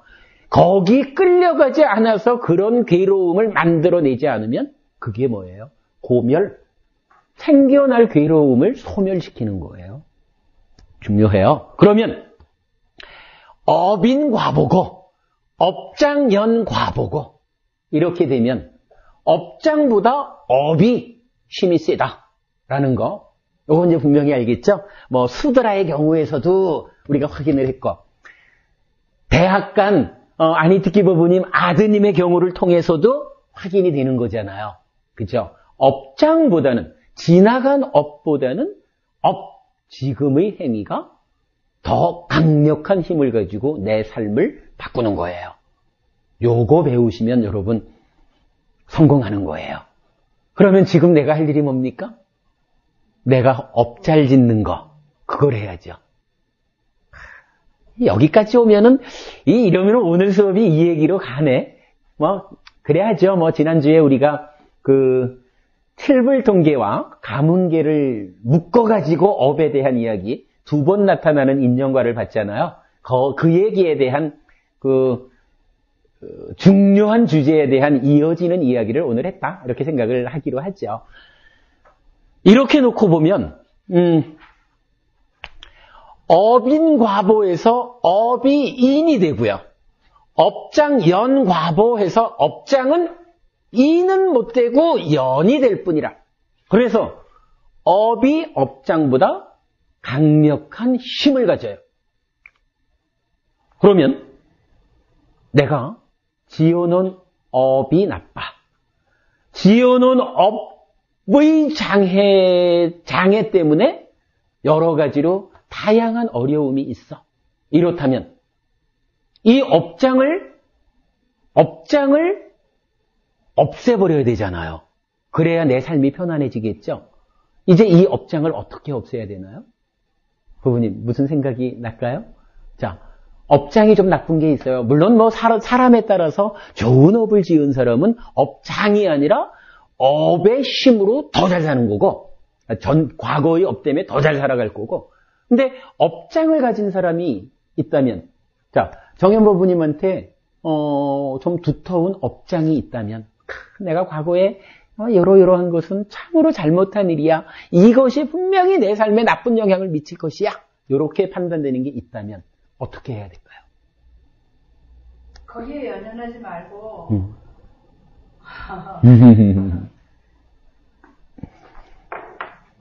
그래요. 맞아요. 연연하지 말고 어떻게든 해가지고 우리가 이제 보통 하는 말로 업장 소멸시켜야죠. 뭐.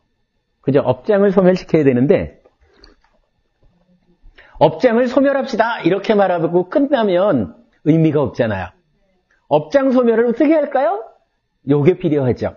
부처님 가르침에 의하면 네, 훌륭한 일이죠. 탐진치 삼독을 없애는 만큼 삶은 향상이 되죠. 그런데 이제 거기까지를 그것을 딱 시작으로 제시하면 중간에 할 말이 없죠. 그 중간에 뭘 좀 끼워드리고요. 이런 얘기예요. 업장을 소멸하는 방법이, 제가 지금 이렇게 이제 물을 마시고 있거든요. 근데 내 뜻과는 관계없이 어떤 형편으로든 이제 다른 컵 하나에 한 절반쯤 소금이 있다고 치자고요. 예. 한 절반쯤 소금이 들어있는데, 내 뜻과는 관계없이 강제적으로 이 소금을 지금 마시는 따뜻한 물에다가 부어가지고 이 소금 녹인 물을 마셔야 된다.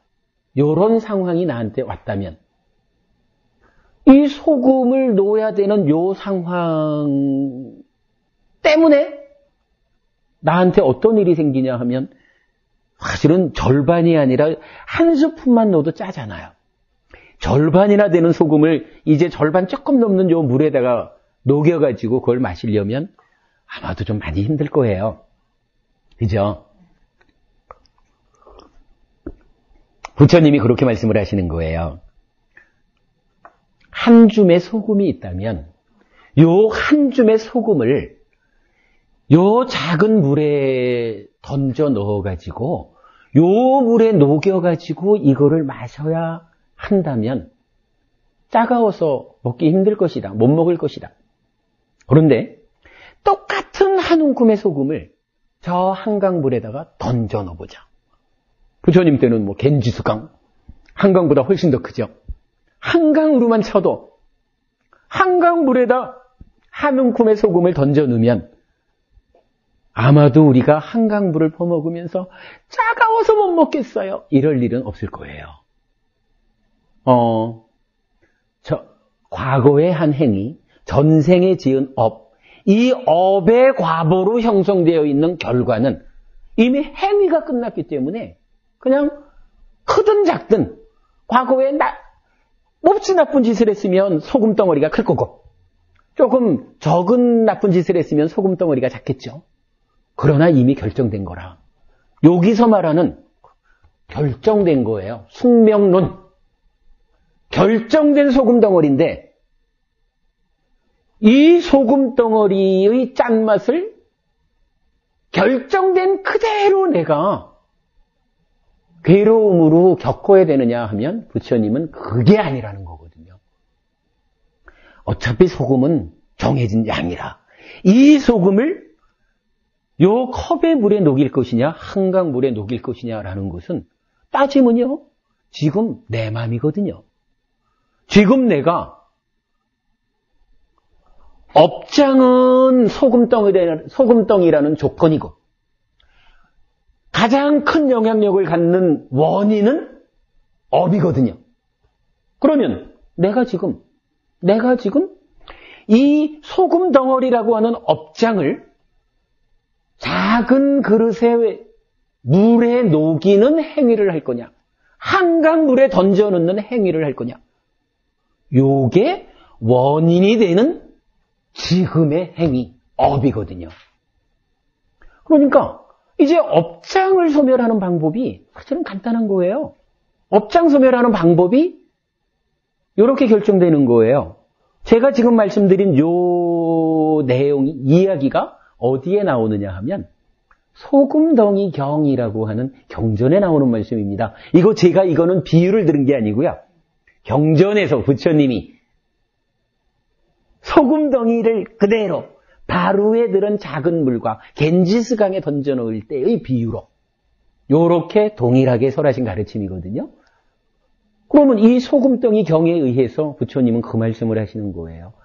그대들이 전생으로 또 뭐 지금의 과거래도 금생의 과거래도 과거에 지어놓은 잘못된 행위 때문에 겪어야 하는 과보가 있다면 그거 우리가 말하는 업장이죠. 이 과보를 내가 지금 요 컵에 들은 작은 물과 같은 그러한 행위 가운데에 겪을 것이냐 아니면 한강물과 같은 무량한 행위를 통해서 겪을 것이냐. 작은 물을 통해서 겪으려면 정말로 먹기 힘든 차가움 때문에 괴로움을 크게 겪어야 될 거고 한강물 같은 무량함으로 겪어내자라고 하면 분명히 왔다 간 거예요. 분명히 던져놓잖아요. 그러나 이걸로 인해서 짜갑다라는 걸 느끼지도 못하고 업장이 소멸되는 것이다. 요거 맞죠? 부처님이 말씀하시는 업인과보와 업장연과보 요런 맥락에서의 업장 소멸 방법이 이렇게 간단한 거예요. 그러면 내가 사는 일이 좀 어렵다라고 싶으면 점집에 쫓아가고 철학관 쫓아가고 뭐 무속인한 데 쫓아가서 어쩌고 요렇게 매달릴 게 아니죠. 내가 내 삶을 지금 내 삶의 형편을 자세히 들여다봐야지요. 잘 들여다봐서 이러이러한 조건 때문에 내 삶이 지금 이렇게 힘들구나. 이러한 조건들을 내가 지금 최선의 노력을 다하면 이만큼은 바꿔낼 수 있을 것이야. 그러나 모든 조건을 내가 다 통제하지는 못할 것이다. 그래서 지금 겪어야 되는 아픔이 100이라면 그래도 내가 현명하게 조건을 잘 관찰해서 내 능력만큼 조건을 바꾸는 행위를 하면 100이라는 아픔을 다는 소멸시키지 못하더라도 아마도 70만 겪어도 될 거야. 이러면 30만큼 업장이 소멸하는 거잖아요. 아마도 내가 조건을 바꿔주면 50만 겪어도 될 것 같아. 이러면 50만큼 업장이 소멸하는 거잖아요. 경우에 따라서는요. 정말로 우리 말 한마디로 천냥 빚도 갚는다 그러잖아요. 말을 잘하는 그런 구업 한마디로 천냥이라 되는 업장에서부터 벗어나는 거잖아요. 그죠? 지금 잘 봐야 되는 거예요. 지금 잘 모아서 내가 지금 업을 어떻게 바꿀 것인가. 요거 하는 게 불교예요. 그래서 업을 바꿔가지고 업장을 소멸하자 라고 말할 때 그러면 업을 어떻게 바꿔야 하나요? 라는 측면에서 글 하나를 제가 읽어드리겠습니다. 239쪽을 한번 보겠습니다.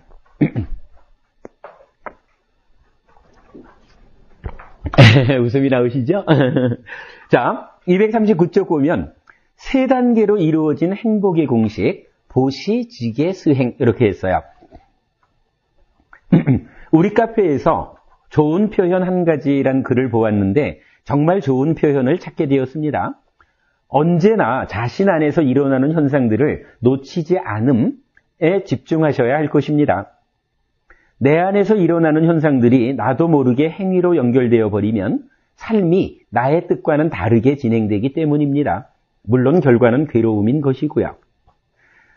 며칠 전 어떤 법회에서 법우님 한 분이 진시 황제의 불로초거나 혹은 도교에서 말하는 불로장생법과 같은 것이 불교에는 없느냐고 질문하셔서 제가 이런 답변을 드렸습니다. 12연기의 10번째인 존재, 유를 응용하여 드린 답변입니다. 이런 얘기예요. 그때는 제가 이제 어떤 그 다른 분께서 그 강의하시는 데에 공부를 좀 배우러 다닐 때였는데, 이렇게 마주 앉아서 말씀을 나눌 때 이제 한 여자 법우님이 그러는 거예요. 나중에 알고 보니까 이분이 굉장히 그 몸이 약한 분이더라고요. 막 투석이라고 하죠. 그래서 그런 병을 앓는 분이더라고요. 나중에 알고 보니 그렇더라고. 근데 이분이 그런 말씀을 하는 거예요. 진시황도 불로초를 찾아다녔고, 도교에서도 불로장생법이라 그래가지고 건강하게 오래 잘 사는 이런 방법을 제시하고 있는데, 불교에는 뭐 좀 그런 좋은 거 없습니까? 이렇게 묻는 거예요. 근데 이거 사실은 좀 깝깝하죠. 열심히 수행해라. 그래서 죽은 다음에 하늘나라에 태어나자. 이런 얘기는 우리가 할 수 있어요. 그런데 내가 지금 불로초를 먹은 듯이 장수하고, 그것도 늙지 않고 병들지 않고 이런 불로장생의 삶을 살고 싶어요? 라고 말하니 무슨 가르침이 있겠어요? 그런데 제가 그 질문에 대해서 이렇게 답변한 거예요. 자, 인간의 행위를 하면 인간 세상을 만들어 인간으로 삽니다. 짐승의 행위를 하면 짐승 세상을 만들어 짐승으로 삽니다. 하늘 사람의 행위를 하면 하늘 세상을 만들어 하늘 사람으로 살아갑니다. 지옥까지는 참아라도 예를 들지 않기로 하였습니다. 인간으로 태어나 인간의 껍데기로 살아가지만 행위에 따라 인간으로도 짐승으로도 하늘 사람으로도 살아갑니다. 그러다 죽으면 행위한 대로 껍데기를 바꾸어 인간으로도 태어나고 짐승으로도 태어나고 하늘 사람으로도 태어납니다.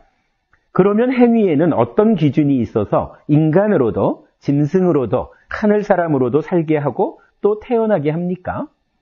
첫 번째 기준은 5계입니다. 5계를 지키는 행위만 하여도 인간의 행위로 인간의 세상을 만들어 인간으로 살아가게 됩니다. 그러다 죽으면 다시 인간으로 태어나게 됩니다. 5계도 지키지 않는 행위로는 인간의 세상조차 만들지 못하고 인간만도 못한 삶을 살다가 죽으면 인간보다 열악한 존재로 태어나게 됩니다. 이거 타당한가요? 그런 얘기 많이 우리가 주변에서 보죠. 저 인간만도, 심지어는 저 개만도 못한, 그죠? 그런 사람 많이 있죠. 자기는 남을 해쳐가면서라도 내 배만 불리면 좋은, 이렇게 알지만 사실은 개만도 못한, 짐승만도 못한 그런 삶을 사는 사람이 많죠. 5계라는 게 인간다운 삶을 보장해 주는 거예요. 그거 알아야 돼요. 뒤에 전날이었는데 예. 아버지, 엄마, 조그만 아이 둘, 이 식구가 저를 대고 이제 집에 가는 길인가 봐요. 일산역 앞에서 아버지가 술이 너무 많이 취해가지고 집에 쓰러져 있어요. 그런데 오줌도 쌌어. 엄마가 애들을 데리고 아버지가 같이 도와줘야 되잖아요. 그런데 아버지가 그렇게 하고 있으니까 막 이제 깨우다가 우리는 서서 있는데 이게 아버지를 일으키려고 했는데 완전 쓰러지고 나니까 완전히 못 일어나는 것 같아요. 그러니까 망연자실한 그런 모습으로 이렇게 서 있는 거예요, 엄마가. 이 애들은 거기서 그걸 보면서 어떤 생각을 하고 살아갈까 하는 생각을 해봤거든요. 그때 그 아버지의 모습이 완전 동물이었죠. 그렇죠. 그야말로 엄마 입장에서는 저 벤수 이럴 거고 애들 입장에서는 창피해. 근데 우리 아빠 맞나? 이래 되겠죠. 아직 창피도 모를 나이인데 그 아이들한테는 무한한 생각이 들어갈 거예요. 그러겠죠. 하여간 그 오계를 지킨다는 것이 인간으로의 삶을 보장받는 정말 중요한 방법이에요. 그래서 우리가 오계를 반드시 지키는 삶을 살아야 되겠다. 어쩌다라도 계를 지키지 못하면 반드시 참회해야 된다. 참회하고 또다시 오계를 지키는 삶으로 매진해야 된다. 이런 거. 자, 두 번째 기준은 보시입니다. 오계를 지키는 가운데 남을 위해 베풀면 하늘 사람의 행위로 하늘 세상을 만들어 하늘 사람으로 살아갑니다. 그러다 죽으면 하늘 세상에 태어나게 됩니다. 그런데 하늘 세상은 크게 세 단계로 나뉩니다. 마음이 1. 감각적 욕망, 눈, 귀, 코, 혀, 몸으로 감각되는 쾌락을 즐기려는 욕망에 묶여 감각적 욕망을 추구하며 살아가는 욕계 하늘과 2. 감각적 욕망에서는 벗어났지만 물질, 몸에 대하여는 묶여있는 색계 하늘, 그리고 3. 물질에 대한 속박에서도 벗어나고 오직 자기 존재, 나라는 생각에만 묶여있는 무색계 하늘입니다. 이 가운데 오계와 보시의 행위는 욕계에 속한 6 하늘, 사왕천, 33천, 야마천, 도솔천, 화락천, 타화자재천이 대상입니다. 요거는 우리 시작할 때 독경할 때 보면 요 6 하늘을 우리가 이제 읽으면서 갔죠. 그 6 하늘에 대한 설명이고요. 6 하늘의 이름은 많이 들어보셨지요? 하늘 세상 가운데에서는 비록 낮은 단계의 하늘이지만 인간이 느끼는 행복과는 비교할 수 없는 행복감으로 충만한 곳입니다. 이 세상 최고의 부자 또는 권력자라 해도 결코 따라갈 수 없는 행복한 세상입니다. 그러니 그대가 오계와 보시의 행위를 통해 욕계의 하늘 세상에 태어나게 된다면 참으로 복받은 일이라 할 것입니다. 그래서 부처님은 시계생천이라 하여 하늘 세상에 태어나는 일을 강조하시는 것입니다. 시계생천이 네. 보시지계. 그렇죠. 보시지계를 통해서 하늘에 태어남. 세 번째 기준은 수행입니다. 행위의 시작점이 되는 마음, 찢다가 오염원, 번뇌, 탐진치에 물들면 오염된 행위를 하게 됩니다. 물론 오계와 보시를 통해 행위를 제어하고 욕계의 하늘 세상에 태어날 수 있습니다. 그런데 이 오염원의 발생을 직접 제어하는 방법이 있습니다. 이 행위를 수행이라고 하는데 오염원의 발생을 직접 제어하면 오계와 보시보다 훨씬 강력한 효과를 거두게 됩니다. 여기 아까 말씀하신 탐진치를 제거하는 거죠. 이 방법을 활용하면 오염원에서 벗어나 청정한 행위를 하게 됩니다. 오염원에 물들지 않는 청정한 마음으로 살아가게 되는 것입니다. 이러한 삶은 우리를 욕계의 하늘 세상을 벗어나 더 큰 행복이 충만한 색계와 무색계의 하늘 세상으로 향상하게 합니다. 최종적으로는 자기 존재, 나라는 생각에 대한 속박에서도 벗어나게 됩니다. 이것을 해탈이라고 합니다. 윤회에서 벗어남이며 아라한이 되는 것입니다.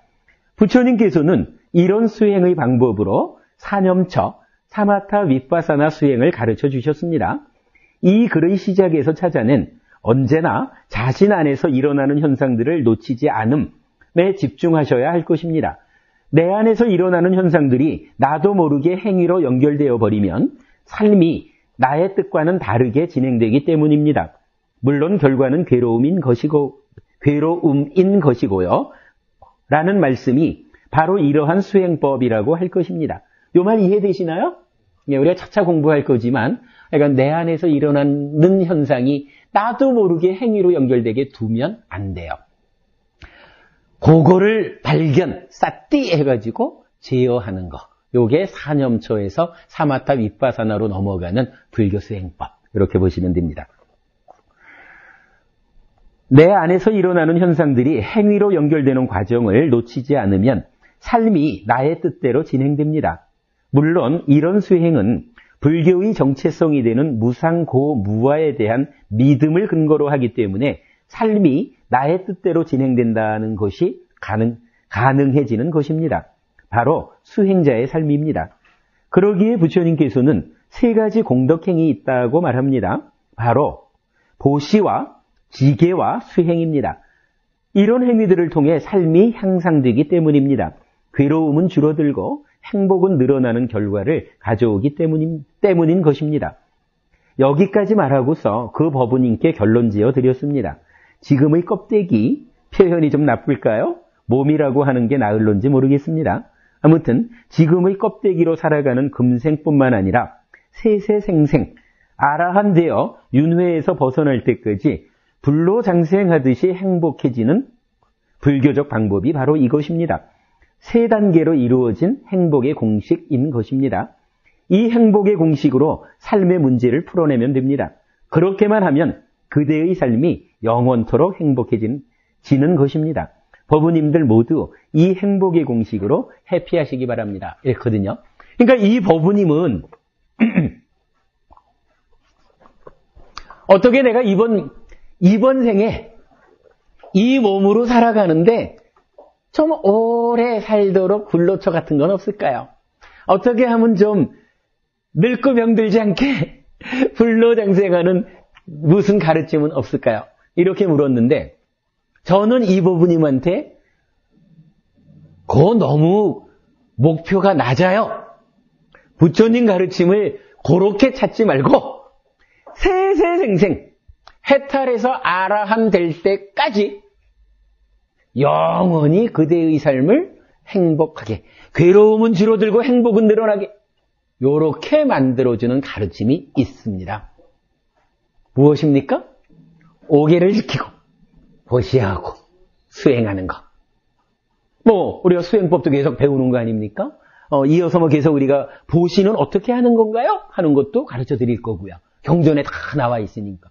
그러면 우리의 삶이 이렇게 오계를 지키고 보시하고 수행하는 세 단계로 삶이 진행되어 간다면 이 삶이 어떤 삶인가요? 바로 업장을 조건으로 생겨나는 괴로움. 이 괴로움을 소멸시키는, 업장을 소멸하는 원인이 되는 지금의 행위, 지금의 업, 이렇게 되는 거죠. 그러면, 이제, 감사합니다. 거기 놔주셔요. 그러면 결론이 이제 그렇게 나아지는 거예요. 업장도 분명히 조건은 됩니다. 과거의 행위가 조건인 거는 사실인데, 이 조건이라는 것은 이미 지나간 거기 때문에 결정되어 가지고 한 움큼의 소금 같은 겁니다. 이 소금을 이 작은 물컵에 녹일 겁니까? 한강물에 던져서 녹일 겁니까? 그거를 선택하는 것은 그대의 자유입니다. 그러면 그대가 몰라가지고 계속 작은 물에 녹여가면서 업장 때문에 괴로움을 겪어가는 삶을 산다면 어떡하겠습니까? 공부 안에서 배우지 못해서 그런 거를 누가 책임져 주나요? 그래도 다행히 그대가 부처님 가르침을 배워서 한강물에 소금을 던져놓는 그런 방법을 알고자 한다면 그대의 삶이 바뀔 겁니다. 그리고 이 법회를 통해서 알려드리는 겁니다. 부처님은 그런 방법이 있다.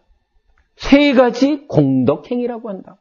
그래서 오계를 지키고 보시하고 수행하라 라고 알려주셨다. 오계를 지키고 보시하고 수행하는 이 세 단계로 이루어진 행복의 공식대로 나의 지금 행위, 원인이 되는 지금의 업을 지어나가면 또 내용이 그렇잖아요. 이런 세 가지 공덕행을 통해 가지고 죽은 다음에만 행복해지나요? 그거 아니잖아요. 살아있는 동안에도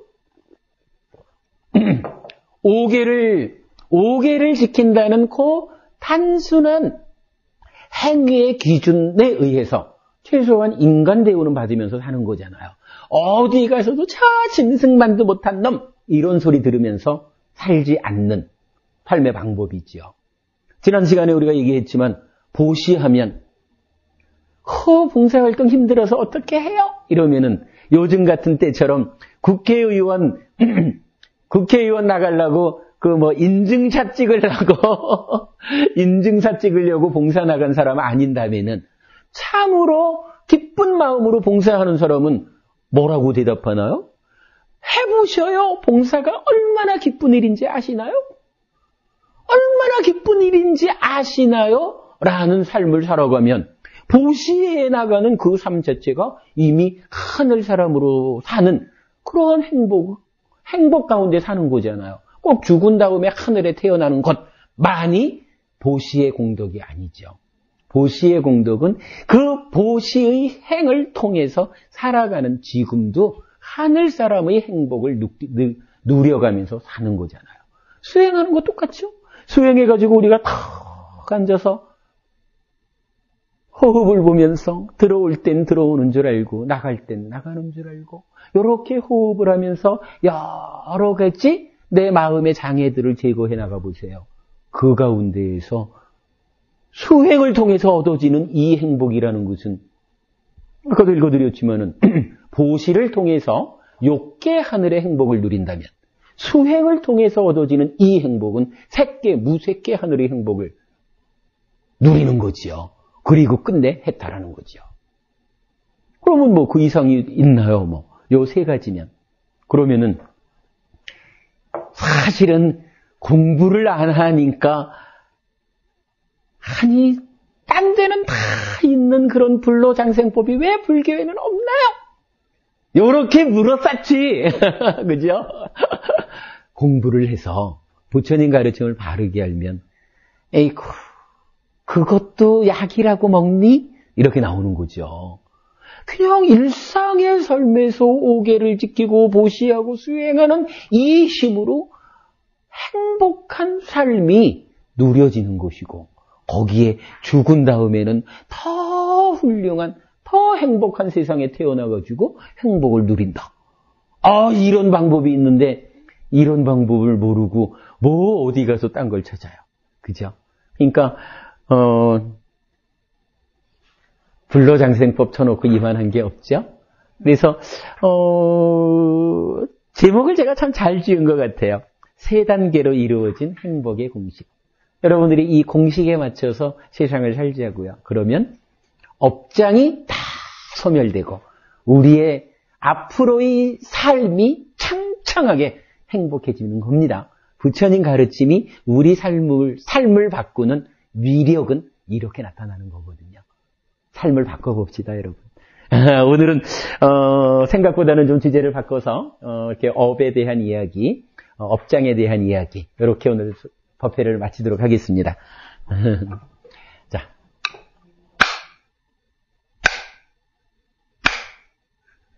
감사합니다. 진짜 예. 여기 보면 우리 여기 신도 중에요. 네. 중에 예. 연주암. 네, 관악산. 예. 연주암 다니시는 부분이 계시는데 진짜 그분은 일주일에 3번을 투석을 해요. 그런데 3번 투석하는데도 일주일에 3번을 연주암에 올라가요. 거기서 하루 종일 보시하고 그 다음날 자고. 우리가 봤을 때도 대단하구나. 진짜 대단하네요. 네, 그런데도 얼굴이 너무 좋아요. 근데 안 할 수는 없으니까 투석은 계속 하는데도 몸의 문제니까 그건 해야죠. 계속 거기 가면서 하루 종일 등산객들한테 사찰에 오시는 보시하면 밥 거기 예. 동양 다 하게 할 수 있게 해주고 진짜 그런 분이 계셔요. 그러니까요. 네. 그러니까 너무 좋아요. 그렇죠. 나 외부로 갔을 땐 절대 환자라고 생각 안 해요. 그렇죠. 네. 그러니까 몸이라고 하는 조건보다 네. 행위라고 하는 원인이 있잖아요. 네. 행위를 그렇게 하니까 밝아질 수밖에 없는 거죠. 네. 진짜 그럼요. 예, 훌륭하네요. 네. 예. 저희 우장춘 박사가 시험면 수발 하여튼 중장에 예. 굉장한 공헌을 하신 분으로만 알고 있었거든요. 네네. 그랬는데 이번에 책을 읽으면서 보니까 명성황후를 시해할 때 군사 대장으로 있던 분이 아버지래요. 우범선이라고 아버지가 그러니까는 완전히 이제 뭐라 그래 친일파고 이제 친일파의 아주 대표격이었던. 그렇네요. 명성황후를 시해한 그 세력이라 그러면 뭐. 예, 그래 명성황후 시해하는 그 일본 사람들의 그 작전이 굉장히 치밀했고. 그렇죠. 그리고 정말 있어서는 안 될 일이고 좀 그런 일. 그렇죠. 그럼요. 그랬는데 그 우범선이 거기에 그때 그렇게 했던 사람들이 한국에 있을 수가 없어가지고 이제 일본으로 망명을 간 거잖아요. 근데 일본에서는 그 사람들을 다 보호를 해줬어요. 그렇게 해가지고. 그러니까 해방될 때. 해방되기 전에. 이미 전에. 예. 1980년대에 그 일이 있었으니까 그렇게 했는데 그래가지고. 그러구나. 훨씬 전 얘기네, 진짜. 예. 그 아버지니까. 예. 그래가지고 그 사람들이 일본에서 자객한테 죽은 사람도 있고 또 한국에 와가지고서는 보호를 받으면서 왜냐면 일본의 압박을 받고 있을 때 그렇죠. 도지사까지 지낸 사람도 있고 막 그래요. 예. 친일파들이 그랬었는데 이 우범선은 일본에로 가가지고서 일본 여자와 결혼을 해서 살면서 우장춘을 낳더라고요. 그런가요? 근데 우장춘은 일본에서 이제 자라게 된 거잖아요. 그랬는데 그 아버지의 죄를 알죠. 예. 아버지의 죄를 알아요. 그랬는데 다른 사람들은 한국에 들어가지고 조선에 들어가지고서는 그렇게 이제 뭐 도지사까지 지내고 그 도지사의 아들로서 이렇게 누리면서 살고 그렇게 마무리까지 한 사람들이 있는데 우장춘은 아버지의 죄가를 내가 나라를 살리는 일로다가 보답을 하겠다 이러면서 그런 마음을 가지고 있으면서 우장춘이라는 이름을 안 바꾼 거예요. 일본 이름으로 개명을 안 한 거예요. 예. 그렇게 하면서 계속 살았는데 공부를 하고 그래서 동경대학을 졸업하고 일본에서는 이 우장춘을 그러니까 제낄 수가 없는 거예요. 너무 훌륭한 연구를 하고 이래가지고. 그러게요. 그리고 영국에서도 우장춘이 준 자료를 가지고 박사학위를 따고 뭐 이렇게 했을 정도로 그랬는데 우장춘이 그런데 한국은 그때 너무 6.25 전쟁까지 겪고 그래가지고 굉장히 생활이 어려웠고 종자를 구할 수가 없어서 일본에서 구해야 되고 막 이러니까 그런 거를 연구하는 사람이 필요했던 건데 그 국교가 단절되어 있었기 때문에 오지를 못했대요. 그래서 우장춘을 또 일본에서 이렇게 완전히 최고 대우를 했겠죠, 뭐. 나갈 수가 없게 한국으로 나갈 수가 없게 국교가 이제 비자 여권 그런 걸 안 만들어져 있는 거죠. 그리고 그랬는데 그 친구가 어쩌지 해가지고서는 한국에서 이제 우장춘을 데려오게끔 했는 거예요. 그래가지고 우장춘이 한국으로 왔을 때 한국 사람들은 굉장히 친일파라고 이렇게 무시하고 그렇게 했지만 그냥 연구실에서 동네에 있는 연구실에서 연구를 해가지고 그랬는데 한국 사람들은 종자를 너무 안 좋은 종자들을 줘가지고 농사를 져도 이제 없었던 거예요. 그런데 우장춘이 둘러보니까 너무 불쌍하게 이제 먹거리가 없어서 그러던 시절이죠. 뭐 보릿고개에 있던 시절이니까. 그래가지고 연구를 해서 그 벼두에 이렇게 뭐 악기발이 거를 연구해서 씨알이 많이 달리 200개 이상 달리게 만들었고 그렇게 했고 그리고 나중에는 수박 얘기만이 아니네요. 우장춘 박사가 엄청난 공헌을 했더라고요. 그렇게 해가지고 했는데 일본에서 나중에 우장춘을 불러드리려고 그래요. 일본이 우장춘이 없으니까는 그런데 한국에서는 그 사람이 들어가면은 못 나오잖아요. 그렇죠. 그렇죠. 그런 식으로다가 하여튼 그래가지고 그 우장춘이 일본에서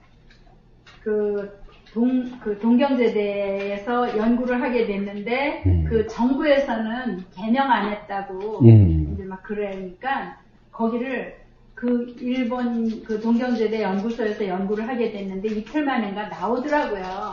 나는 한국 사람이다라는 거를 주장하면서 그래가지고 결국 한국에 와서 씨 없는 수박을 그 종자 그런 것들을 먼저 이렇게 퍼뜨리고 씨 없는 수박을 해가지고서는 확실하게 자기 입지가 이제 만들어지고. 그렇네요. 그랬는데, 어머니가 일본에서 이제 그 한국의 어머니잖아요. 어머니가 돌아가셨는데 가지를 못해요. 한국에서 안 보내고. 그러겠죠. 네. 예. 그랬는데 나중에 죽을 때 돌아가실 때 그 자기가 그 개량한 벼 종자 있잖아요. 예. 그걸 베어다 달라 그래가지고 아직 덜 익었는데 그걸 쥐고 돌아가셨대요. 그래가지고 그걸 보면서 정말 그 업장을 업으로 바꾼 분 지금. 그렇죠. 뭐 저도 지금 이제 말씀 들으면서 딱 그 생각 드는 게, 만약에 우장춘 박사가 그 자기의 삶, 자기의 행위, 업을 통해 가지고 이러한 성과를 만들어내지 않았으면, 지금 우장춘 이러면은 그런 그렇죠. 존경받는 과학자로 기억하고 존경하는 게 아니죠. 그야말로 명성황후를 시해한 그 세력자의 아들. 이게 결국은 업장소멸이라는 게 그 과거에 진짜 뭐 그냥 어디서 뭐 웬만큼 뭐 어떤 나쁜 짓을 한 이런 업장도 아니고, 한국 사람으로서는 씻을 수 없는 큰 업보를 지은 거잖아요. 이 업장을 웬만해서는 사실은 지우지를 못하는 거죠. 그런데 우장춘 박사가 그렇게 많은 한국 사람들을 살리는 그런 공헌을 했기 때문에 그 업의 힘이 아버지가 저지른 그 업장보다 큰 거죠. 그러니까 이게 크니까 우장춘 박사를 아버지를 기준해서 보지 않고 오히려 이제 우장춘 박사를 기준해서 아버지의 그 어떤 그 업장을 다 잊어버리게 되는 이런 상황이 되는 거죠. 그야말로 업장소멸이죠, 이게. 우리가 우장춘 배워도 예. 그런 내국의 아들이라는 그러게요. 없었잖아요. 그러게요. 전혀 뭐 상상 바뀌네요. 그렇다고 해서 우장춘 박사가 아버지가 그렇다 그래가지고 그 뭐 좋은 사람인 줄 알았더니 나쁜 놈이네 이러지 않잖아요. 네. 자기의 행위가 자기 업이 있는 거니까 결국은 그 업이 바꾸는 거예요. 업이 인이라 가장 중요한 영향력은 업이 갖는 거예요. 지금 이 순간의 나의 업. 그러면 처음 얘기로 돌아오면 태어난다라고 하는 게 결국은 지금 이 순간 대상을 그러니까 아스미 자아의식을 일으켜서 대상과 만나가지고 이 대상을 감각함으로써 시작되는 지금 요 행위가 마음을 만들어서 쌓아서 나를 바꾸고 요게 100년쯤 가면 몸을 바꿔가지고 새로운 태어남. 요렇게 그 태어남을 바탕에 둔 우리 삶의 문제를 보자면 결국은 그래. 지금 이 순간 내가 어떤 업을 짓느냐에 따라서 마음이 바뀌어서 업의 결과로 내가 바뀌는구나. 내 자체가 새로워지는구나. 그야말로 변화의 가능성. 이렇게 말하는 거. 그러면 뭐 몸이 바뀌는 게 사실 이게 큰 의미가 있는 게 아니죠. 몸보다는 훨씬 오래 쓰는 마음이 있으니까. 뭐 그렇게 놓고 본다면 태어남을 이렇게 이어지는 시각으로 태어남을 보면서 우리 삶에 지금 이 순간 나의 업이 얼마나 중요한가. 내가 지금 이 순간 업을 어떻게 잘 지어야 되는가 하는 부분을 명확하게 보게 되는 거죠. 그 업에 의해서 지금 나의 행복이 결정되고 이 업에 의해서 나의 미래가 조건 지어지는 거죠. 분명히 나의 미래가 결정된다고 말하면 안 되죠. 다만 나의 미래가 조건 지어지죠. 좋은 조건을 가지고 미래의 삶이 또한 개척되어 가는 거죠. 업에 대해서 이렇게 보시면 삶을 바꾸는 힘이 됩니다. 예, 그렇게 봅시다. 그렇겠네요. 뭐 자기가 아무래도 그런 삶을 살려면 예, 자기 아버지를 그 바탕으로 한 어떠한 그 뭐라 그래야 돼요? 뭐 권력이나 이런 것을 자기가 거부한 상태잖아요.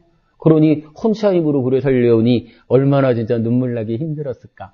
우장춘 박사가 이렇게 그 우장춘 박사에 대한 이야기는 그냥 일본에 갔다, 거기서 자라서 성장하면서 그렇게 연구를 했다, 이런 식으로만 나왔었는데, 요즘에는 좀 옛날 거 막 이렇게 좀 막말 까발리는 식으로다가 하는 그런 것도 있잖아요. 그런데 그 책을 쓴 사람이 그걸 쓰면서도 이분은 그렇게 아버지의 죄가를 대신 받아서 우리나라에 보답을 했다, 이렇게 결론을 지었더라고요.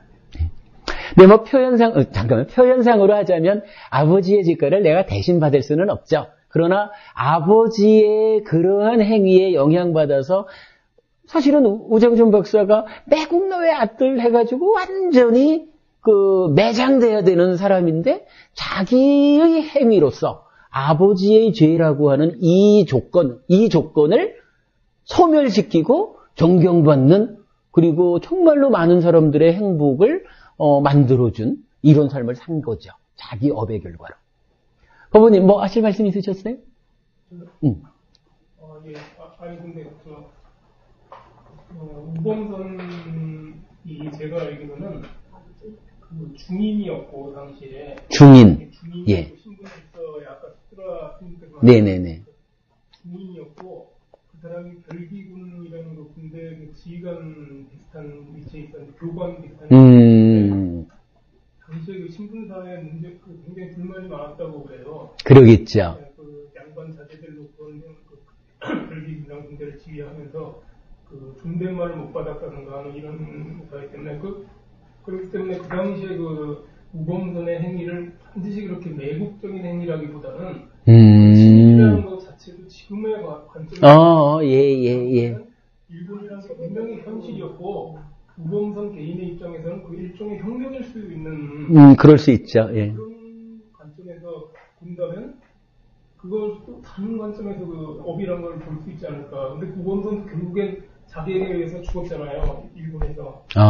그러니까 그걸 도대체 선과 악이라는 그런 관점에서 뭐 악을 저지르면 이렇게 된다 이런 관점보다는 훨씬 더 복잡한 뭐가 있는 것 같다는 뭐 복잡한 것이 참으로 복잡해요. 왜냐하면은 원인이 하나 있다면, 행위라고 하는, 업이라고 하는 원인이 있다면 이 업을 제외한 나머지 모든 것들이 조건 이렇게 되는 건데, 우리가 이제 무상고 무아라는 이야기를 할 때 조건 지어져 있다라는 이 무상은 사실은 우리 삶을 바꿀 수 있는 중요한 힘이잖아요. 그런데 조건이 너무 다양해서 결과를 내 맘대로 못합니다. 조건이 통제가 되지 않습니다. 이래가지고 무상한 것은 괴로움입니다. 이렇게 이제 불교 교리가 연결되잖아요.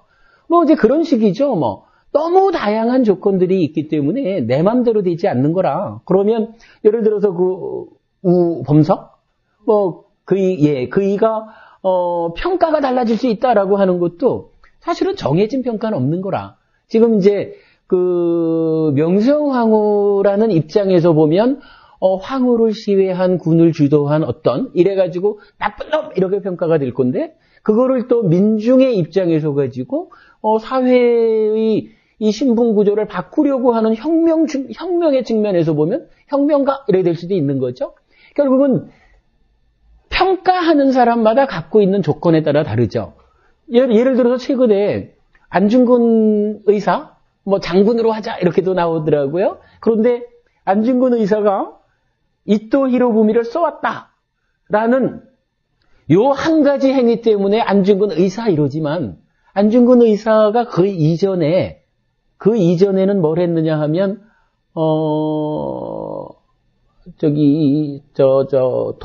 동학난인가? 동학혁명? 동학혁명 때에 그 동학 민군들 잡아다가 죽이는 그 일을 한 사람이라대요? 그래가지고 거기까지를 들여다본 사람은 안중근 의사가 자기는 애국이야. 근데 분명히 그런데 이제 자기가 국가 공무원의 입장에서 보면은 그 당시에 공무원의 가치관으로서는 그 민중들이 반란을 일으킨 거니까 명령을 받은 대로 잡아들여야 되죠. 그러나 세상이 바뀌어가지고 동학혁명 이렇게 되니까 그냥 국가가 시키는 대로 다 잡아들인, 따지면은 요새 말하는 누구지? 이근한인가? 고문 하는 사람? 목사 됐대요? 목사 된 것만 보고 있는 사람들은 목사님인데, 조금 더 들여다보면은 고문 기술자? 이래 되고. 이런 게 이제 약간 다양하죠. 그러니까, 정해진 평가는 없는 거죠. 어떤 조건을 가지고 평가하느냐에 따라서 평가하는 사람에 따라 달라지는 거고, 중요한 거는 사실은 평가가 중요한 게 아니라 나의 삶이 삶의 과정에서 행복했는가. 그리고 안중근 의사도 결국은 조국을 위해서 총살당해 죽었지만, 총살당해 죽은 게 맞나요?